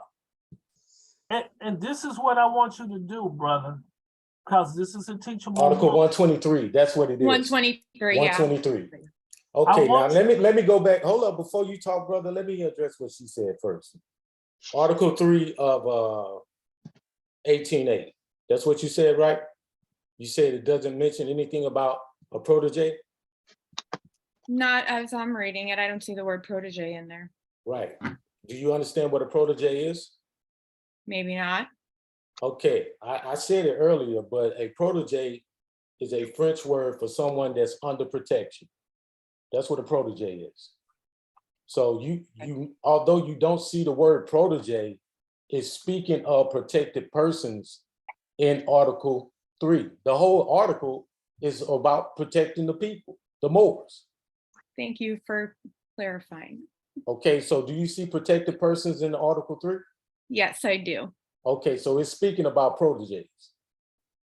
All right, so did I clear that up for you, man? Yes, you did. All right, brother, go ahead. You got the floor. So let me break this down. When you talking about, we're gonna talk about strict scrutiny in language.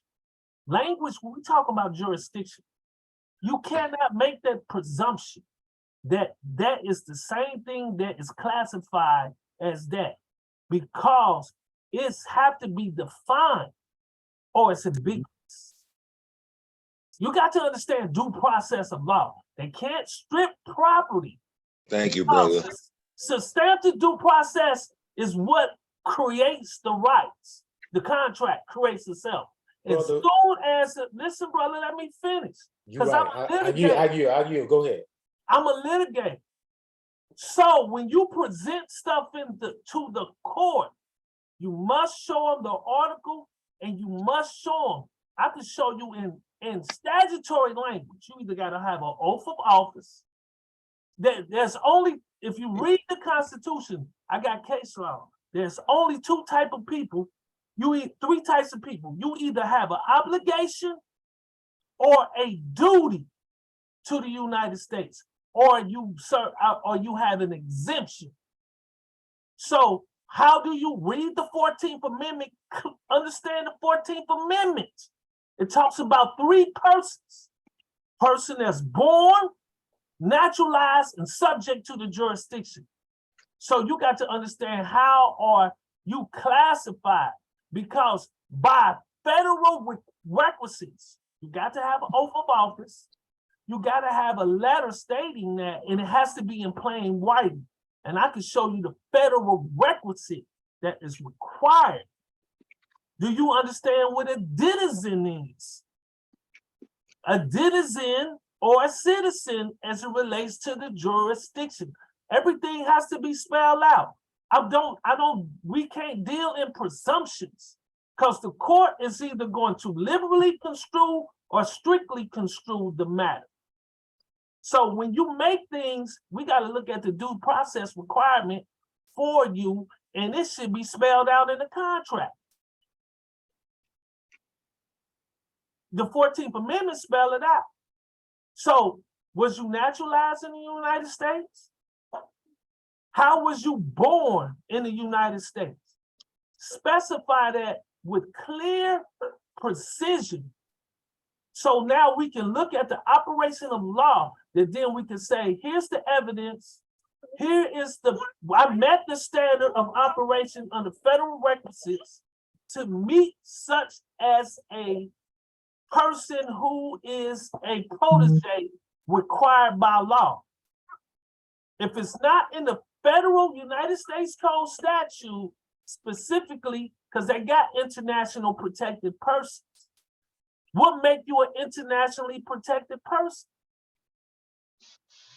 You have to address this with precision. You can't go in there using no presumption. And when you use everything, you got to show the evidence of all the transactions made. We can't deal with no presumptions of law, because that's a real jurisdiction. We can't deal in presumptions.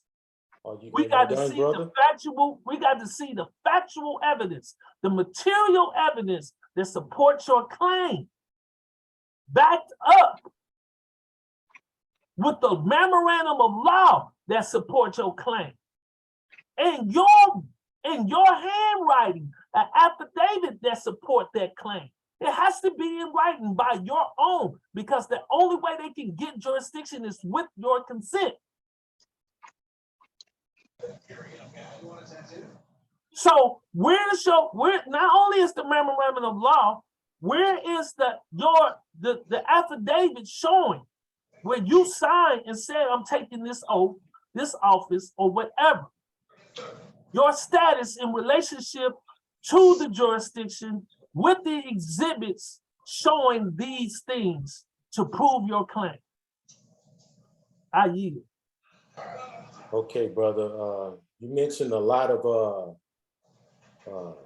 statutory law for the United States, policy codes, regulations, all that, but the supreme law of the land is the treaties, bro. That's the supreme law of the land. That's international law, okay? So I understand what you said, and I do agree with you to a certain extent. I don't think you do. I don't think you do. Hey, I'm still talking to him. Hold up, brother. I'm talking to him. I'm talking to him. You're interjecting now. Like I said, I understand what you're saying to a certain extent. But I do understand that the treaties have more supremacy over any law, federal code, or whatever the United States can come with whatsoever. Those treaties are perpetual. United States law. Hey, King, I don't think he understands, bro. I really don't. This is what I'm saying to you. You said you are a U.S. citizen, making you a protege. This is what you said. I didn't say citizen. I never said I was a citizen. You're trying to say that I said I was a citizen, but I didn't. I said I was a protege. Yannick asked me, was I a protege? He never asked me, was I a citizen? But I responded that yes, I am a protege. I never said I was a U.S. citizen. So let me, who is you, so okay, let's I already clarify. answered Hold that. on. No, because you being ambiguous. So what, if you a protege, who is you a protege of? I'm a protege under the jurisdiction of the United States. So, okay, so hold on. So we're gonna clarify, what is your status in the United States? Because we're dealing with status under operation of law. What is your status? My status is a protege. Okay, what do that mean as it relates to the jurisdiction? What do that mean? A1, H. Right, what's your status, brother?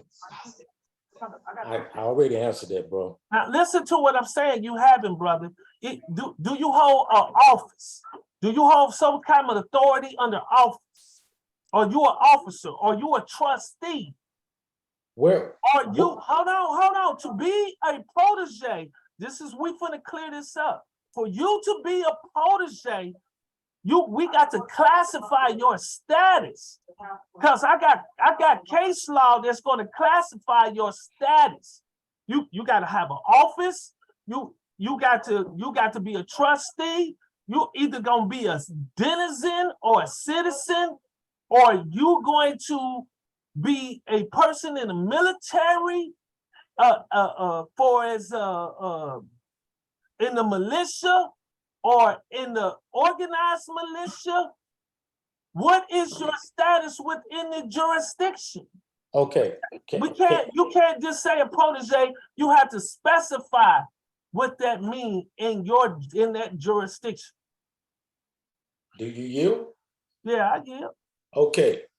Show me in a lawful document, such as a treaty, where it says you have to hold an office to be a protege.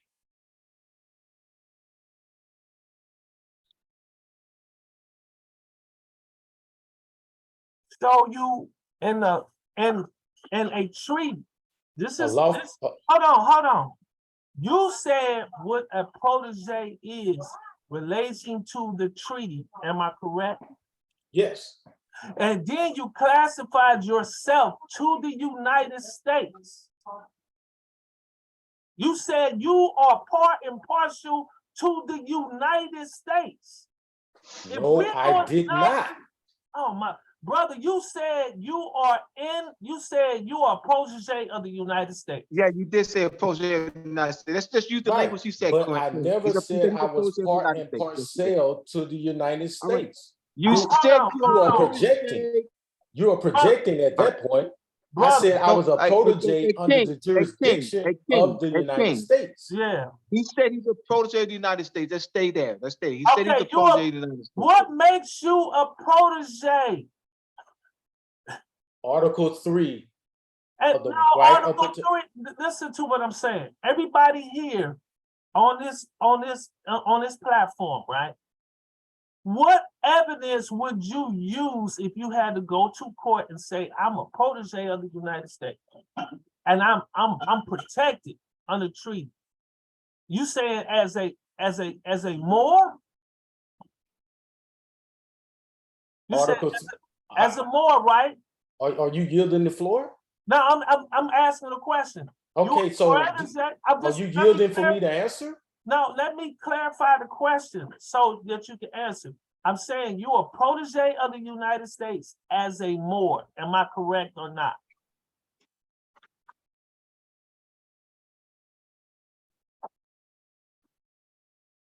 Finish your question. And I'm asking you, are you a protege of the United States as a Moor? Yes. Okay. I'm done. So let's go back. I'm gonna let you finish.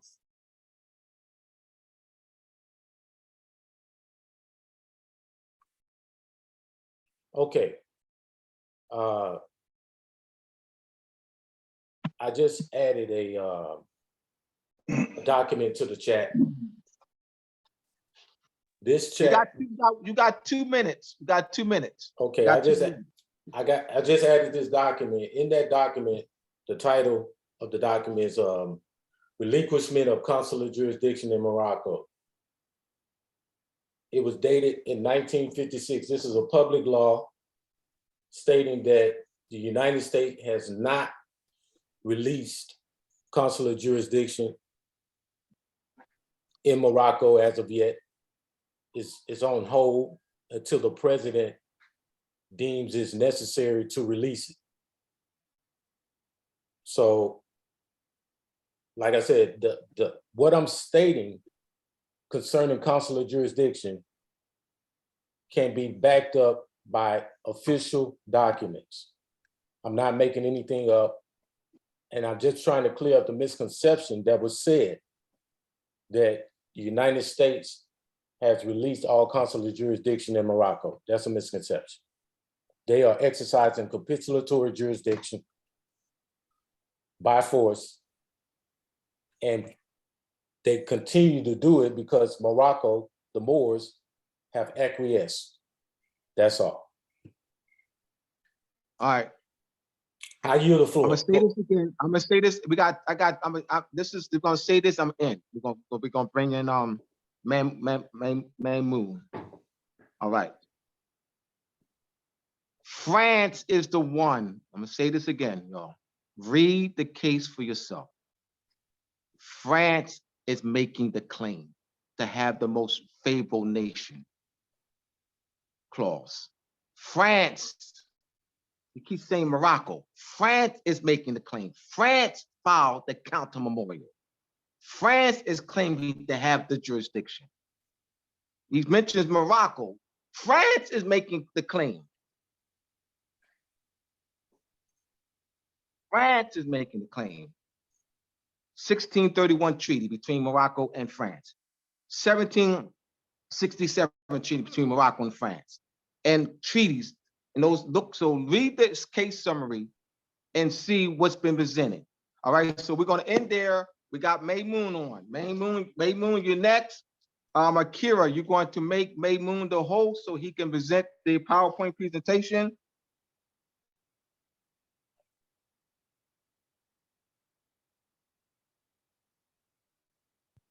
Peace, family. All right. See you have the Akira. Yeah. You there? All right. Yeah, May Moon. MAY MUN. I should just be able to share the content, right? I see the button right here. Now, don't you have to make be able to click on there and share it. Yeah, all that's right, what I'm going to do. All right, well, we're good. I don't know. I don't know. Just a second.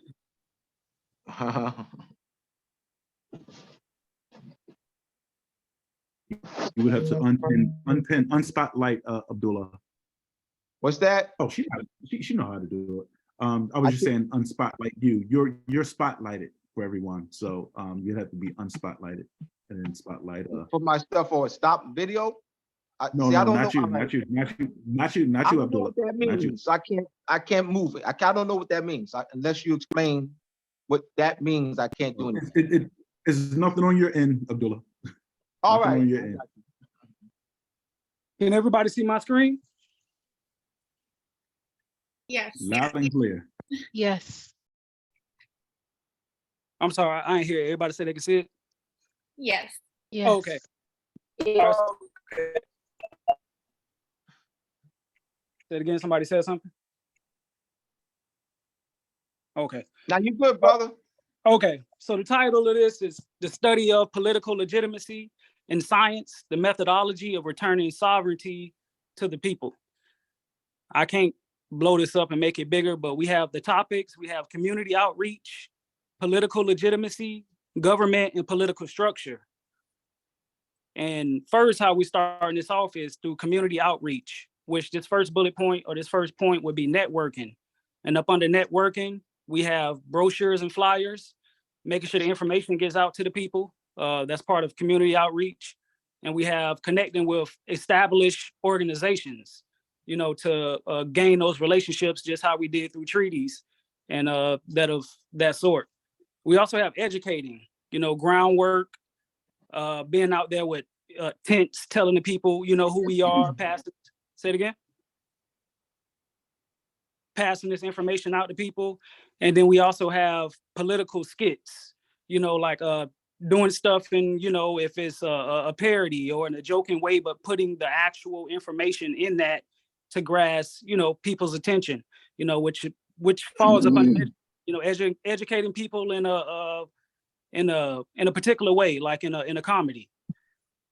Also, we have a social media outreach for the people that may have social media, reaching out to the people on social media and passing this information along the web and things of that sort. Do anybody have anything they want to say about the first slide before I continue about the community outreach?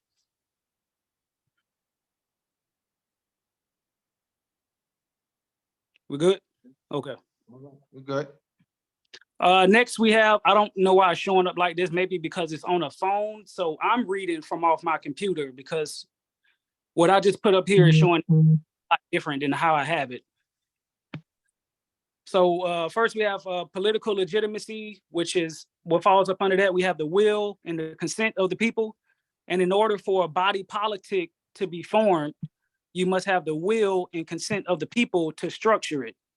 We cannot form a government without the people, as the people are the source of government power. And I have two clouds next to each other. You have, in order to achieve political legitimacy, the study, which is the study in political science, we must get back to the precedent Moorish treaties of our forefathers and mothers. And also for political legitimacy, once consent is given from the people, we can become an established government. We can also enforce treaties for protection of conscious and unconscious Moors. Next, we have government and political structure. So first is things that a lot of us or other people that we may know they might already be doing in the world. We have individualism, people trying to go up to these courts, fight people along, and, you know, everybody's not joining together and everybody wants to do things different instead of in a structured government. So under individualism, we have individualism won't solve our problems, being that conscious and unconscious Moors have lost their sovereignty.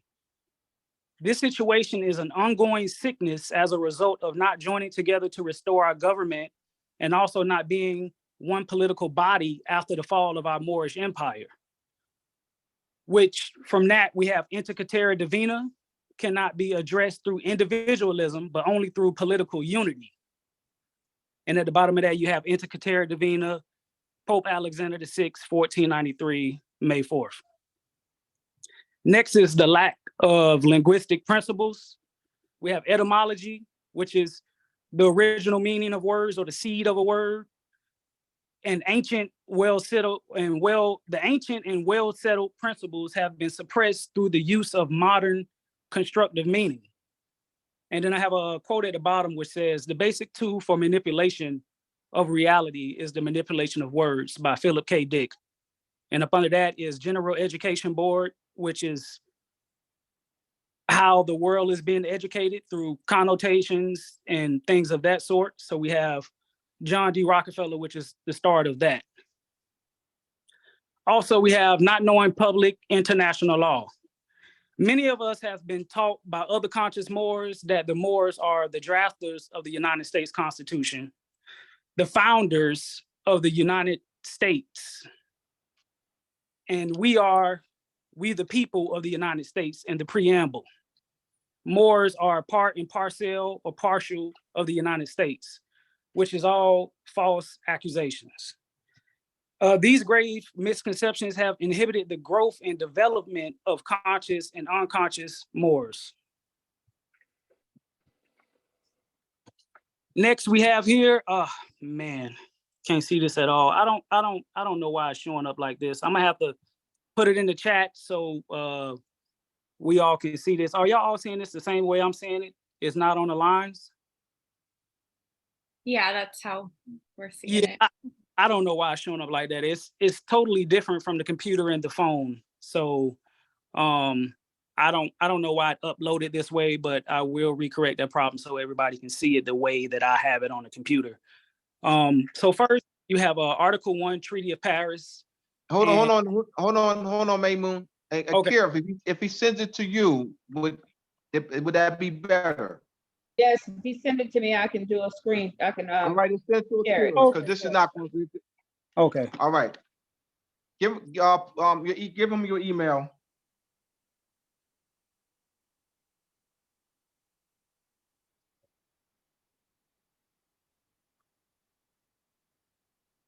What's the email? Kira. Because I want y'all to see it how I see it. That's not gonna work. He's waiting on your email. I just sent it. Okay, let me go back in the chat.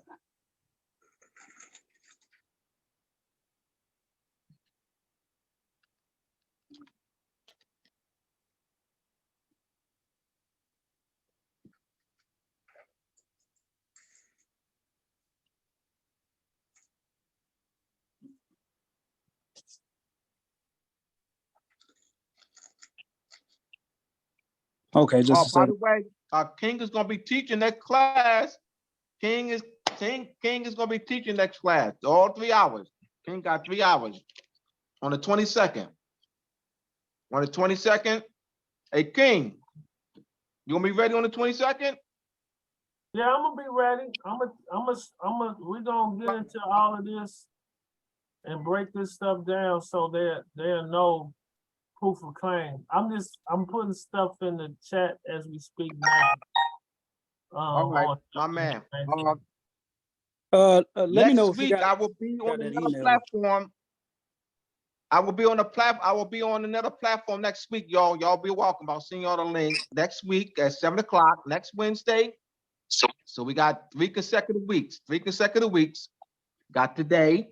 We got next Wednesday on another platform, another Zoom platform. I'll send y'all the link. Not on this platform. I'll be teaching on another Zoom platform. And then we have the 22nd on this platform, Brother King. King will go from 7 to 10. Oh, did you get that email? I think I sent it. I sent it off. Got it. Okay.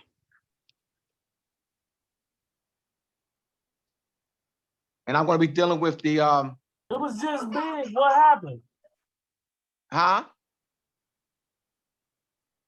That the screen was just big. I was trying. Okay, Well, Kira's going to be busy. Yeah, it was real big. I had to shrink it. I'm able to do it with my finger.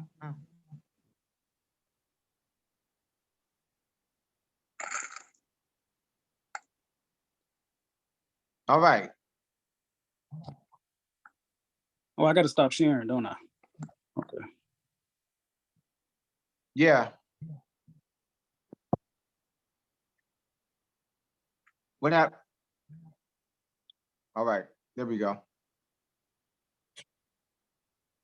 Okay, we on the one after government and political structure. Yes. Oh yeah, this is. All right. Can everybody see that? Yeah, much better. All right. Good. So on this slide, we have the Article 1 Treaty of Paris, and we have all the arrows pointing to first I'm gonna start with the misconceptions, and then I'll get to the Article 1 Treaty of Paris. You're going to read the article. Yeah. You got to read the article, but go to the misconception, then you're going to read the article. Then you explain the chart. Yes. So misconceptions we have is the colonies became the 13 states. Mhm. We also have another misconception that the colonies have been dissolved and we have restored our mother, i.e. the Moroccan Empire, which is misconceptions that we have not got to yet or have not done yet. Or have not recovered our lost. We're not lost sovereignty. recovered our lost sovereignty.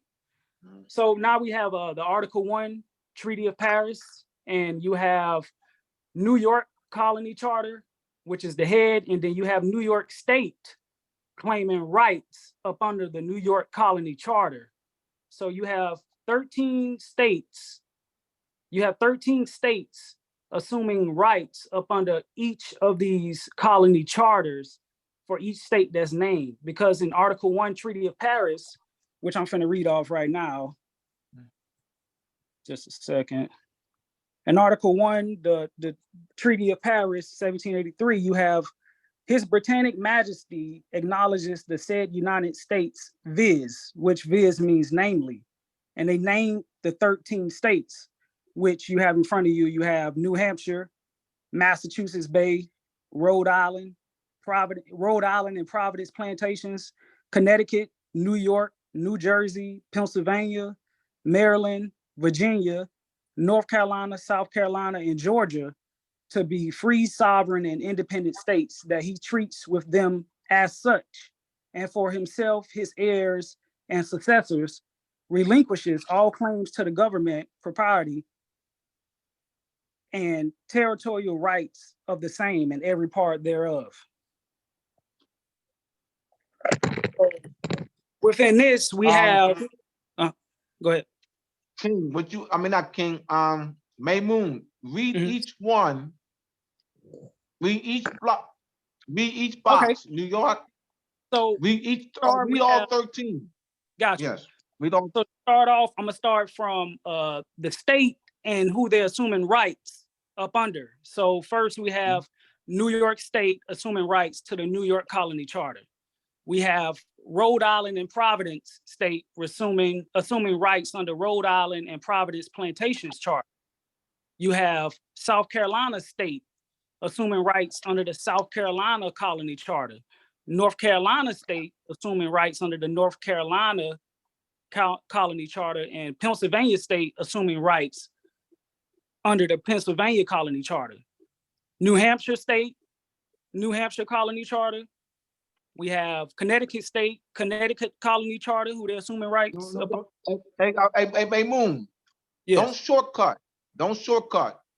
Just stay with him, assuming rights. Keep saying assuming rights assuming rights. Yeah, don't shortcut. Okay, we also have Georgia State assuming rights under the Georgia Colony Charter. Yeah. Massachusetts Bay State assuming rights under the Massachusetts Colony Charter. New Jersey State assuming rights under the New Jersey Colony Charter. Virginia State assuming rights under the Virginia Colony Charter. Maryland State assuming rights under the Maryland Colony Charter. And last, we have New Hampshire State assuming rights under the New Hampshire Colony Charter. And we have an example, which is People versus Godfrey in the New York case, and we have New York State assumes rights under the New York State Colony Charter, as we explained, by virtue of Article 1. So all of this relates to that definitive peace treaty of 1783 that was set up when they named each state and who they're assuming rights up under. They named all of their states. So that's the example. The example would be People versus Godfrey. If you look into that case, People versus Godfrey, you had, I want to say Godfrey was was the person that was dealing with the case of the military barracks. With, yes. They had a particular person that was, I want to say that was what he got into some trouble, or he did something to this particular person, and they were the military barracks was assuming, since they are in New York State, that they had jurisdiction over New York State, but New York State went back to the Supreme Court case of the 1783 Definitive Peace Treaty, explaining that all of these states, or that these certain states, in particular New York State, had jurisdiction over the military barracks, since the military barracks was on New York State's property or New York State's land, that jurisdiction.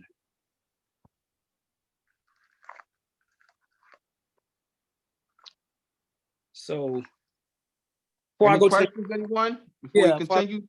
slide, any questions on that Yes. particular slide? Okay. I got a question before you go. Okay.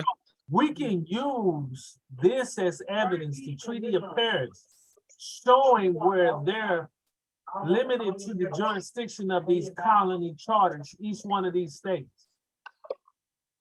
It said it in that. It said it in what he read on that Article 3. That's why I went back and read it. It only applies to those 13 states.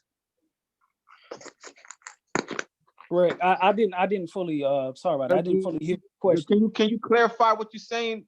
Don't, Yannick, be Yeah, I'm clear. talking about Article 3, you said Article 3 of what? Nate, be very clear. what Read the of document, what, the identify brother- everything, specify Okay, everything.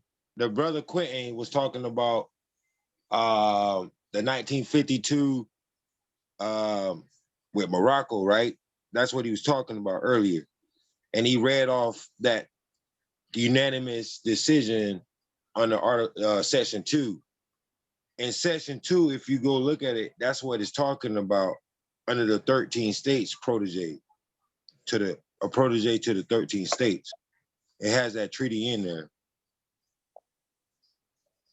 Well, and also, We said, all right, what we're gonna be, all right. What Quentin was talking about earlier. Quentin. No, hear me out. We gonna just remove the pronouns, remove that and it, then this, it has such and such treaty in it. Just for, in your presentation, remove pronouns. You know, remove demonstrative pronouns and personal pronouns and use nouns. Use proper nouns, identify that, you know, the treaty, identify has, you know what I mean? Just be, yeah, just remove the pronouns. It has what's that? It has what's that? Identify that.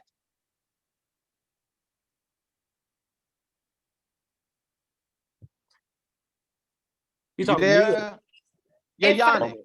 Oh, Yeah, you said that. What is that? The definitive peace treaty. Yeah, that's what I'm saying. Because you know, this is and because people get lost in the use of a lot of pronouns. and I just want to point out also for King and everyone else, but in Article 2 of the Definitive Peace Treaty, to answer your question about the claims for the boundaries, Article 2 says, and that all disputes which might arise in future on the subject of the boundaries of the said United States, which is those 13 states that's listed in Article 1, so that it may be prevented, it is hereby agreed and declared that the following are and shall be their boundaries. And then it lists the boundaries of those states. So that just to, if that was your question, if that answers your question. Yeah, just this detail, just be as detailed as we can, and not and adding to, you know, so that this will help those who will be watching the video. Because when somebody's just a novice at this, they, you know, it's great, it's good for us to be detailed every time. Yeah, that's. all right then. So Any other questions? Is this clear for everyone? Remember the misconceptions that's taught in the schools, that's taught everywhere, is that the colonies became the states. That's taught, Albion say it, the colonies became the state. And what they mean by that is that, you know, these areas were once colonies and they're now states. Now, a jurist doesn't talk like that. A jurist would not talk like that. The colonies, the states are assuming rights under the colony charters. The states are assuming rights under the colony charters. So this is that's what is meant when they say the colonies became the states. You know, they're assuming rights. When they're assuming rights under the charter, that includes the boundaries, you know, assuming rights to operate within the boundaries that's outlined in the colony charters. Because there's land boundaries outlined in all 13 colony charters. And the states are assuming rights under the colony charters by virtue of Article 1. So what does this have to do with Moors? See, conscious Moors are jumping to the United States Constitutional Convention. But without this treaty, and also the misconception is that, you know, the Declaration of Independence, you know, well, all right. The United States citizens uphold the Declaration of Independence of having this great weight. And this Treaty of Paris is not even discussed or minimally discussed. Well, the Declaration of Independence does not allow them to operate in the boundaries that's outlined in the colony charters. This treaty does. So how does the Declaration of Independence have more weight than this treaty? Great Britain didn't acknowledge that. Didn't acknowledge them in 1776. I mean, what boundaries were they operating in it under?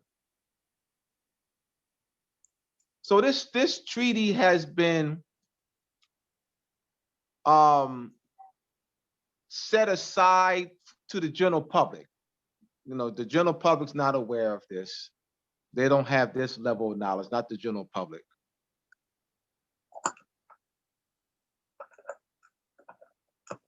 Any other questions?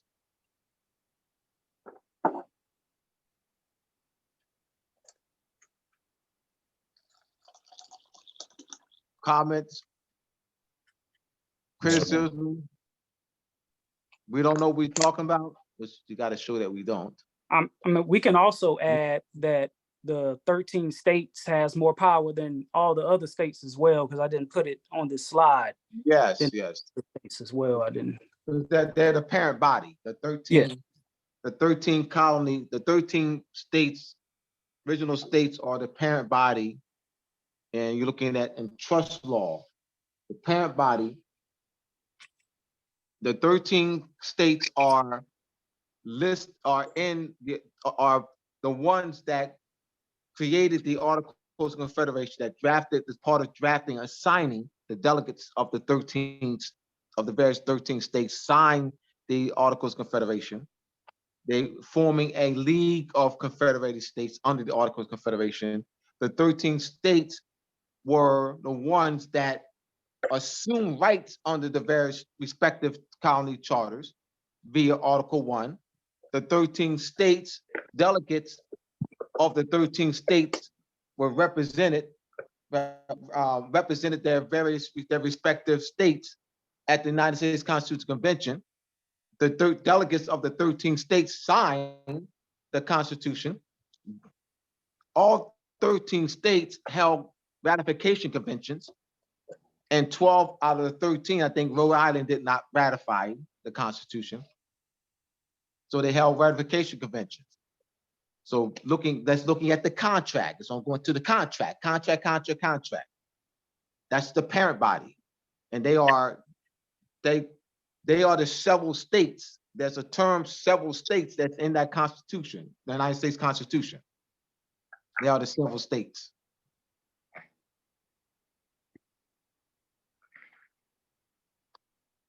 Any questions? Asking to get clarified with this. Hello, can you hear me? No. That's not unmuted.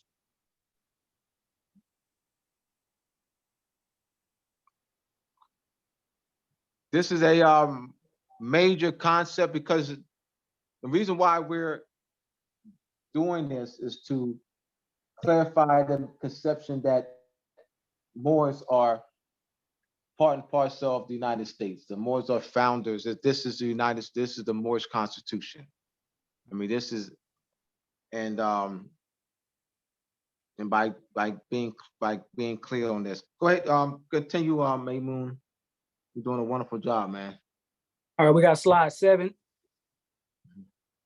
Okay, and this is how to recover our lost sovereignty through international and public law, the steps that we may need to take, things that we need to know, like certain guidelines and principles and certain things according to law that we need to know. And one of those would be treaty enforcements, territorial sovereignty, law of nations, law of secessions, post-millennium, reversion to sovereignty, and pre-existing Moorish treaties with European kingdoms during the 15 and 1700s, and even further.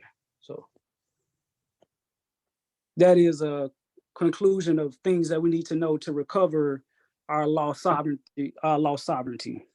Yeah, these are principles that are international law, state responsibility, and personality of law.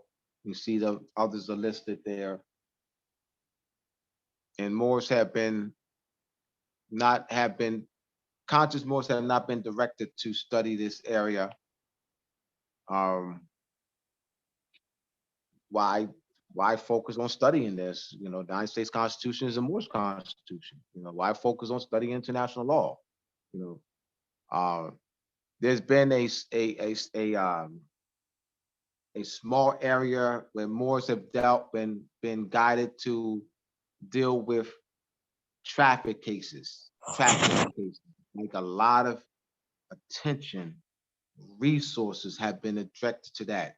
Not homelessness, not health, not literacy. You know, none of that has been. It's been 30 years of observation. 30 years.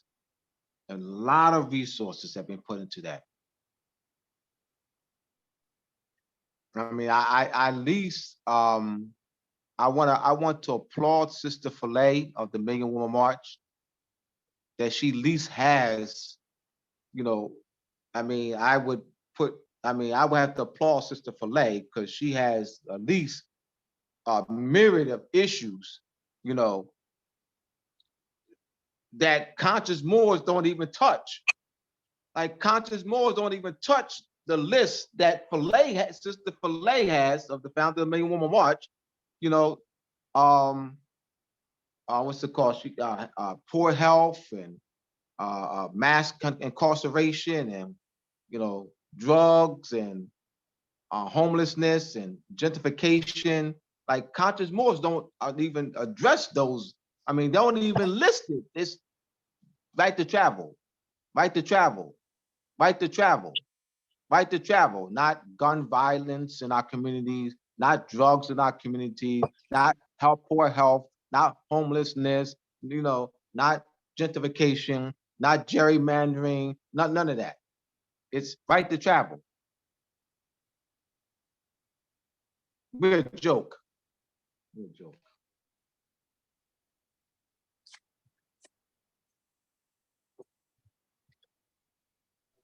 This is some good information.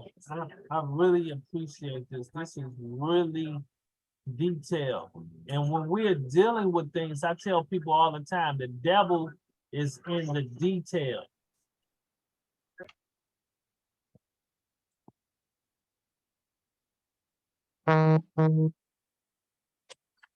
Say it again, King. I didn't. So yeah. I said this is some really good information. The devil is in the details. You said the devil? Yes, that's a saying. The devil is in the details. When you're dealing with Oh, contract law, wasn't familiar with the saying, brother. I never heard that before, so that's why I was lost. yeah, when you're dealing in contract law, you got to understand where the details lie. It's very important in the details. This is very detailed. And I appreciate this with the work, the body of work y'all doing to detail the information, because that's where the jurisprudence lie. Due process is very important, because when you're dealing with rights, they tell you what's the due process of law before you can take a right. So if it's dealing with a building, if it's dealing with Moors, they lay it out before you can do something. And if it don't there, then they don't have the authority and they're acting out their side of scope, which is an injury. So when you understand and you litigate it how much I have, you can articulate where the injury, show where they wasn't delegated, and this is where it works. And I'm looking at how the brother laid it out, and he's going through everything. And it's very detailed, and that intrigues me, because now, thanks to you guys, I'm even more proficient at arguing treaty, standing on claims, showing proof, showing the denial of due process, substantive, procedural, where the state is acting as a rogue state outside of scopatory law, dealing with law under colorable law, in which they don't have certain delegations of authority, and the state has improved their claim. Now you go before the federal court and ask the federal question. Did you delegate this to the state? What authority do the state have to do this? And show us the delegation and the law, the contract, the treaty, whatever you have to specify. Very detailed information, family. This is what we need to be articulate. Because when you say words that mean something, you can't just throw words out there.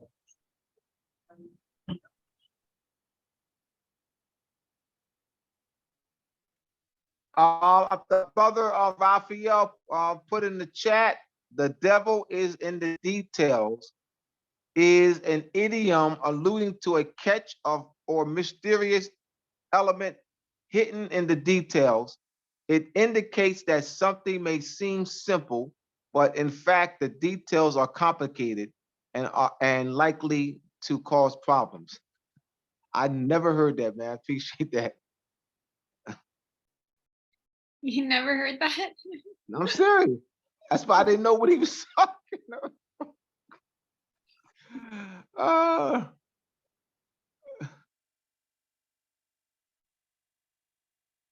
Hey. All right. I'm looking at them in the chat. This is Yannick. I was thinking about Yannick. He told me to make sure I read the chat. Peace, love. Appreciate it, brothers.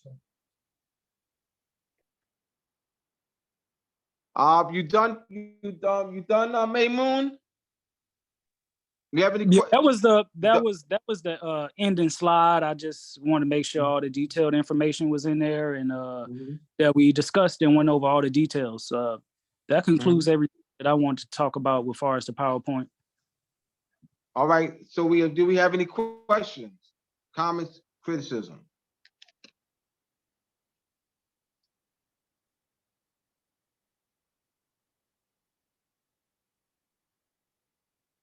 Yannick. I just think you did a really great job that you've got in all of the points that we've been going over, and you've been able to document all of them and put them in one place, and it came out really good, and your presentation was very good as well. This is very good. This is very good. This is very detailed. See, when you teach a course, this is what you need. This is stuff specific. I mean, I like this. I'm like, wow, you know, and this is the kind of things that the community needs. I'm telling you, our people are so far lost. They don't, man, it's like when you get to talking to people, you will be surprised how they've been suppressed of information and they don't even know how to think. So this is a very good presentation. Very good. Awesome.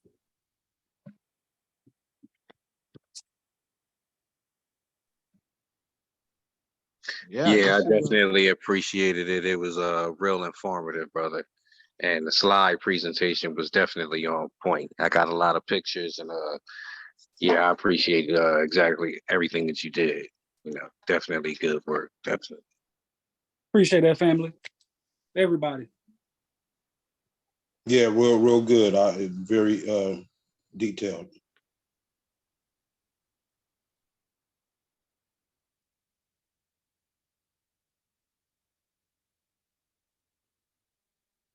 Yeah, it was Yannick's idea that I do the come up with questions.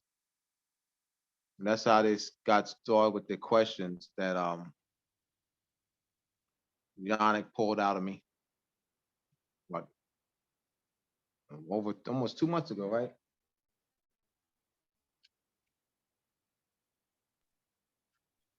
And I think Terrence was the one that suggested that we need to do more slide need to do more flow charts and graphics. And so I asked Maymoon to do this, put this in a in this graphic format.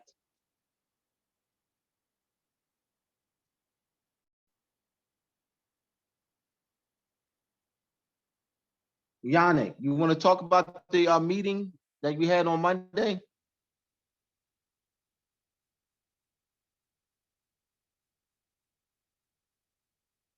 You there? Yeah, I'm here, brother. You want to talk about the meeting you had on Monday?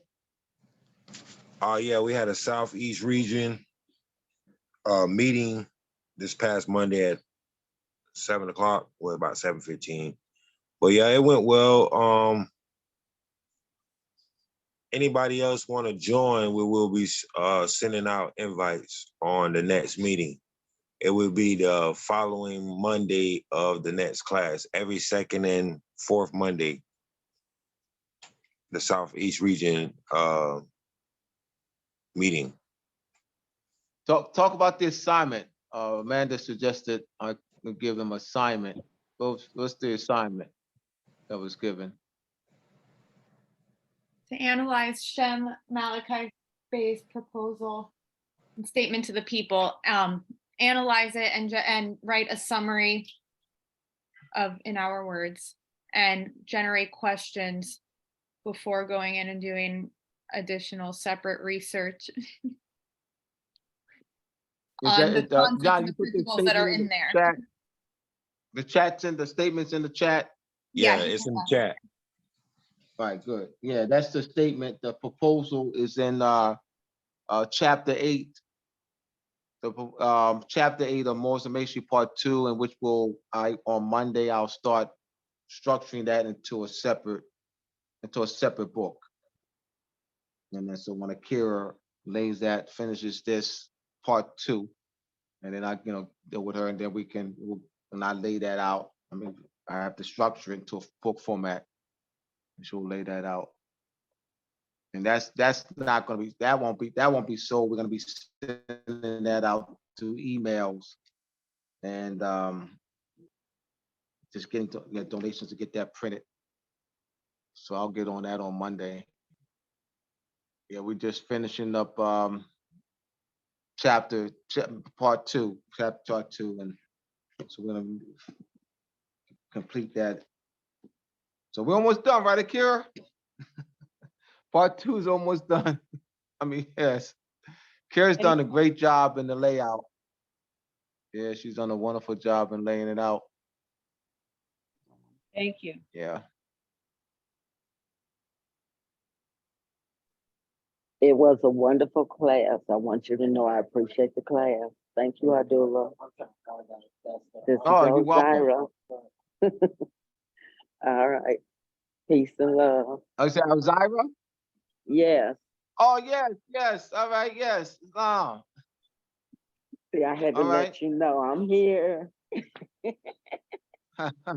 Right on. All right. Peace and love, my brother. Peace and love.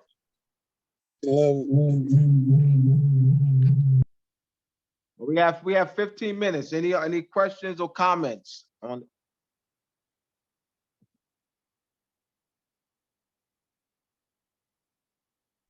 Nope.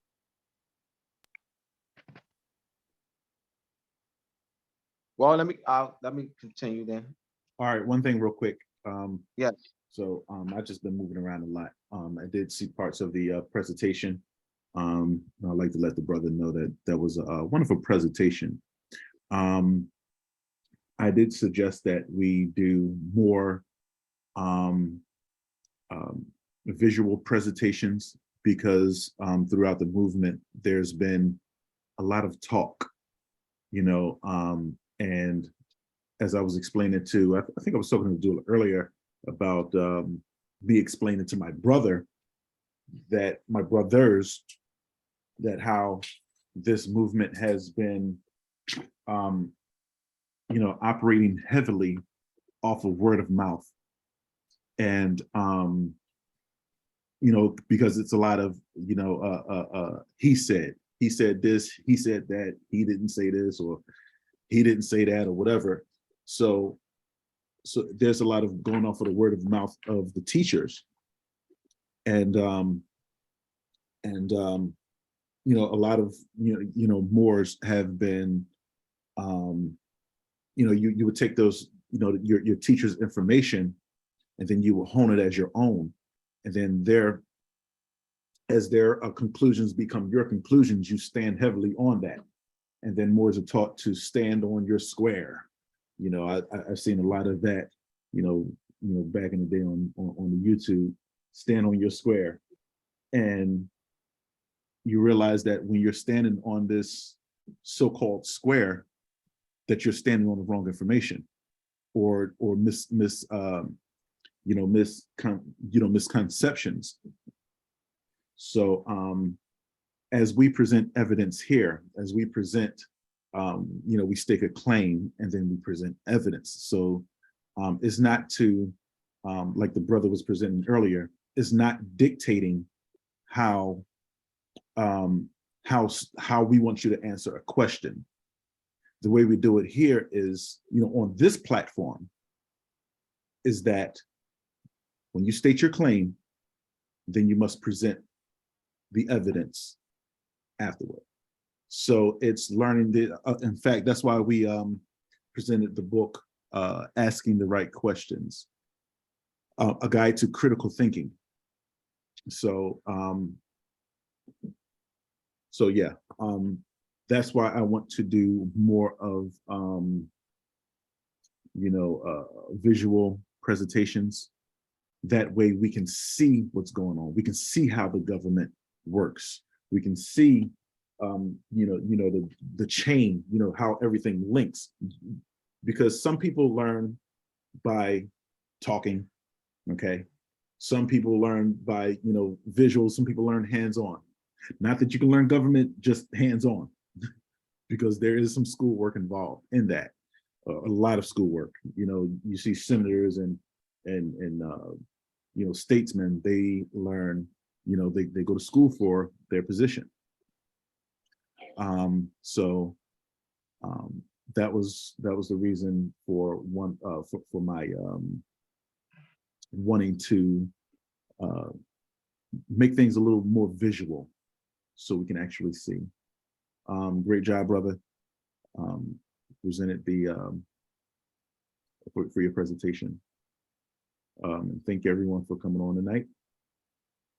Thanks, Kara, for stepping in, because yeah, we had a brother down this this path for about 2 weeks now. So thanks for stepping in as well. All right, back to you, Abdullah. Right on. All right, so we have 10 minutes. Any questions? Point of clarification. Shem never came back on. But it was good though. It was good. So King, can you give us a preview?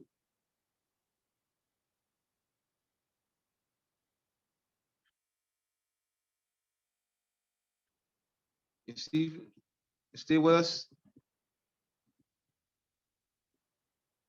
King. Brother King.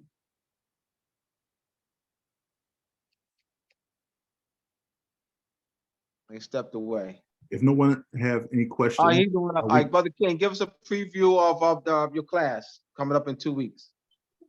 Preview will be laid out.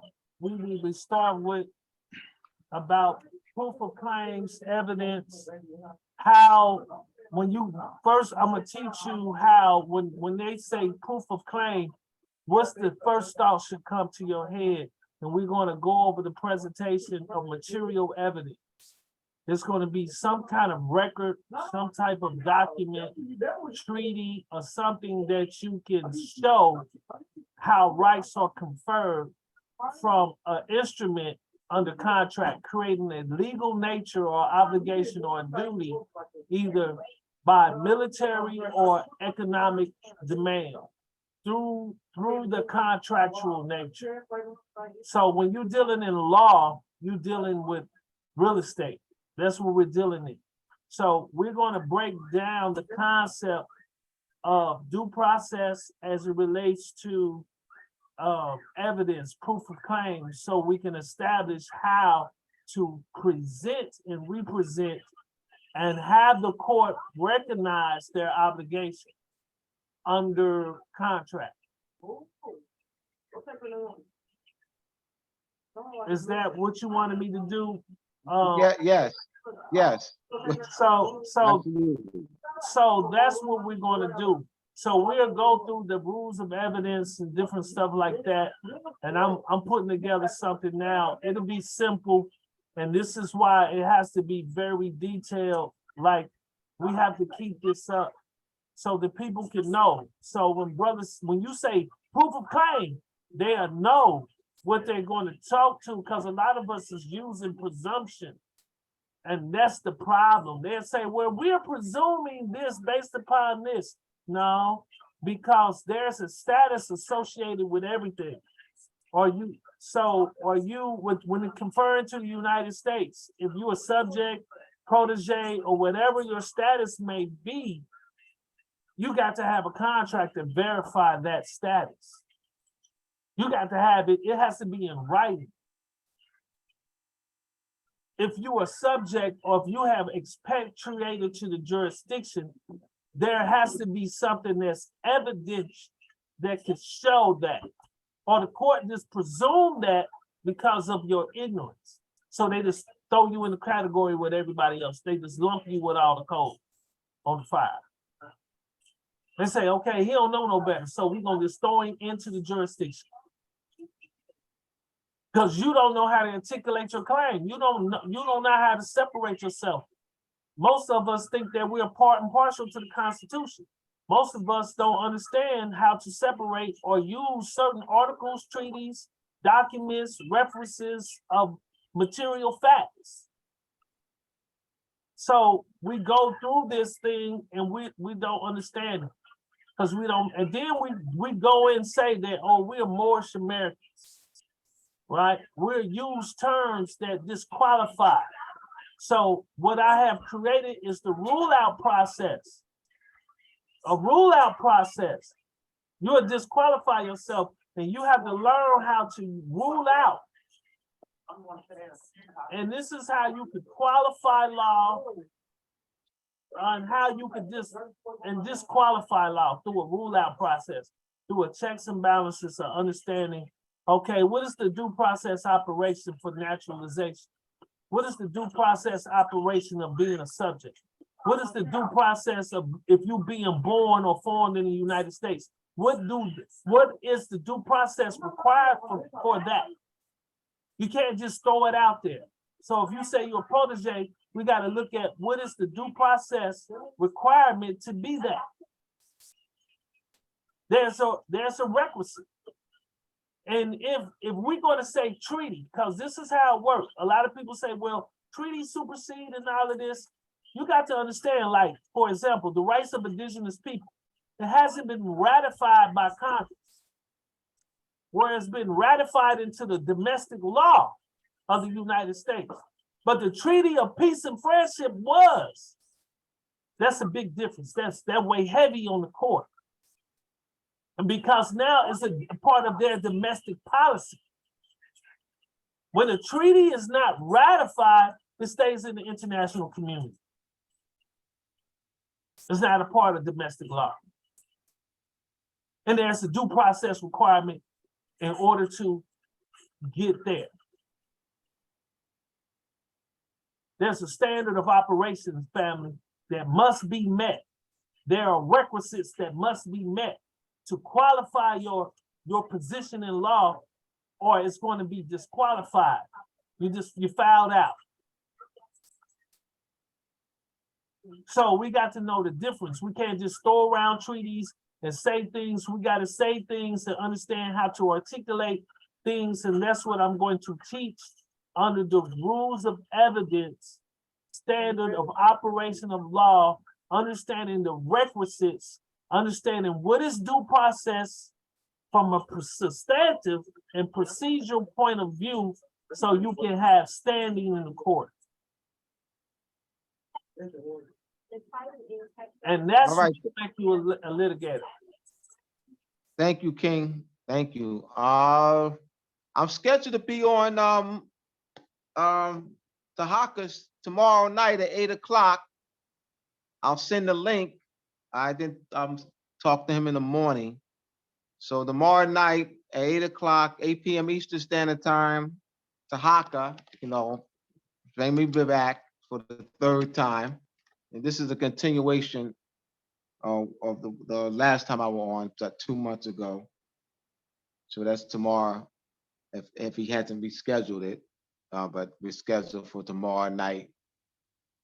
So will that be live? What's that? Will that be live, or is that recorded? Yeah, live. Yeah, live. It's gonna be live because he asked me that I'd rather have it at night so that people who work during the day can see me view it live. It's gonna be live. Yes. Yeah. So when we're closing out, so share the video, share the class. The class will be uploaded tomorrow. Post it. Like, subscribe if you haven't subscribed to the YouTube channel. Hit the like buttons on the watch. We have the class, the past classes on the Moroccan Post Media YouTube page. All right. Go to mooresandmasonry.org for my books, Masonic Compass Square and the Connection of Timekeeping and Measurement, Etymology Vocabulary. Etymology Vocabulary is something that you won. We have the Moors and Masonry Part 1. How Moon and Venus Rule, and Coming Your Way, Moors and Masonry Part 2. We're looking to go to print next week. All right, Moors and Masonry Part 2. So 11 chapters. 11 chapters. Shem Malachi Bay's proposal is chapter 8, and that will be laid out into a separate book. And I hope to have that, a couple weeks, probably, within a month to have that. But it's in chapter 8. Of Part 2. All right, so thank you, Akira. Thank you for riding with us today. I know Akira, she came in from work and she got on it. So I thank you for standing in. Akira, I greatly appreciate you. Yes. You're welcome. Thank you, Akira. You're welcome. All right, so So we'll have, reminder, next week I will be on another platform, Brother Truth's platform. I'll send out the link. That's next Wednesday at 7 p.m. Eastern Standard Time. All right. In fact, May Moon, I would like for you to, present those that have the charts available too for next Wednesday. The PowerPoint. Yeah, because that'll help me with my presentation. Yes. Particularly the chart, yeah, well, actually everything that was in it. You need me, brother, I'm there. Yeah, I need you, yes. No, I'm just letting you know, you need me, I'm there. Well, you're good.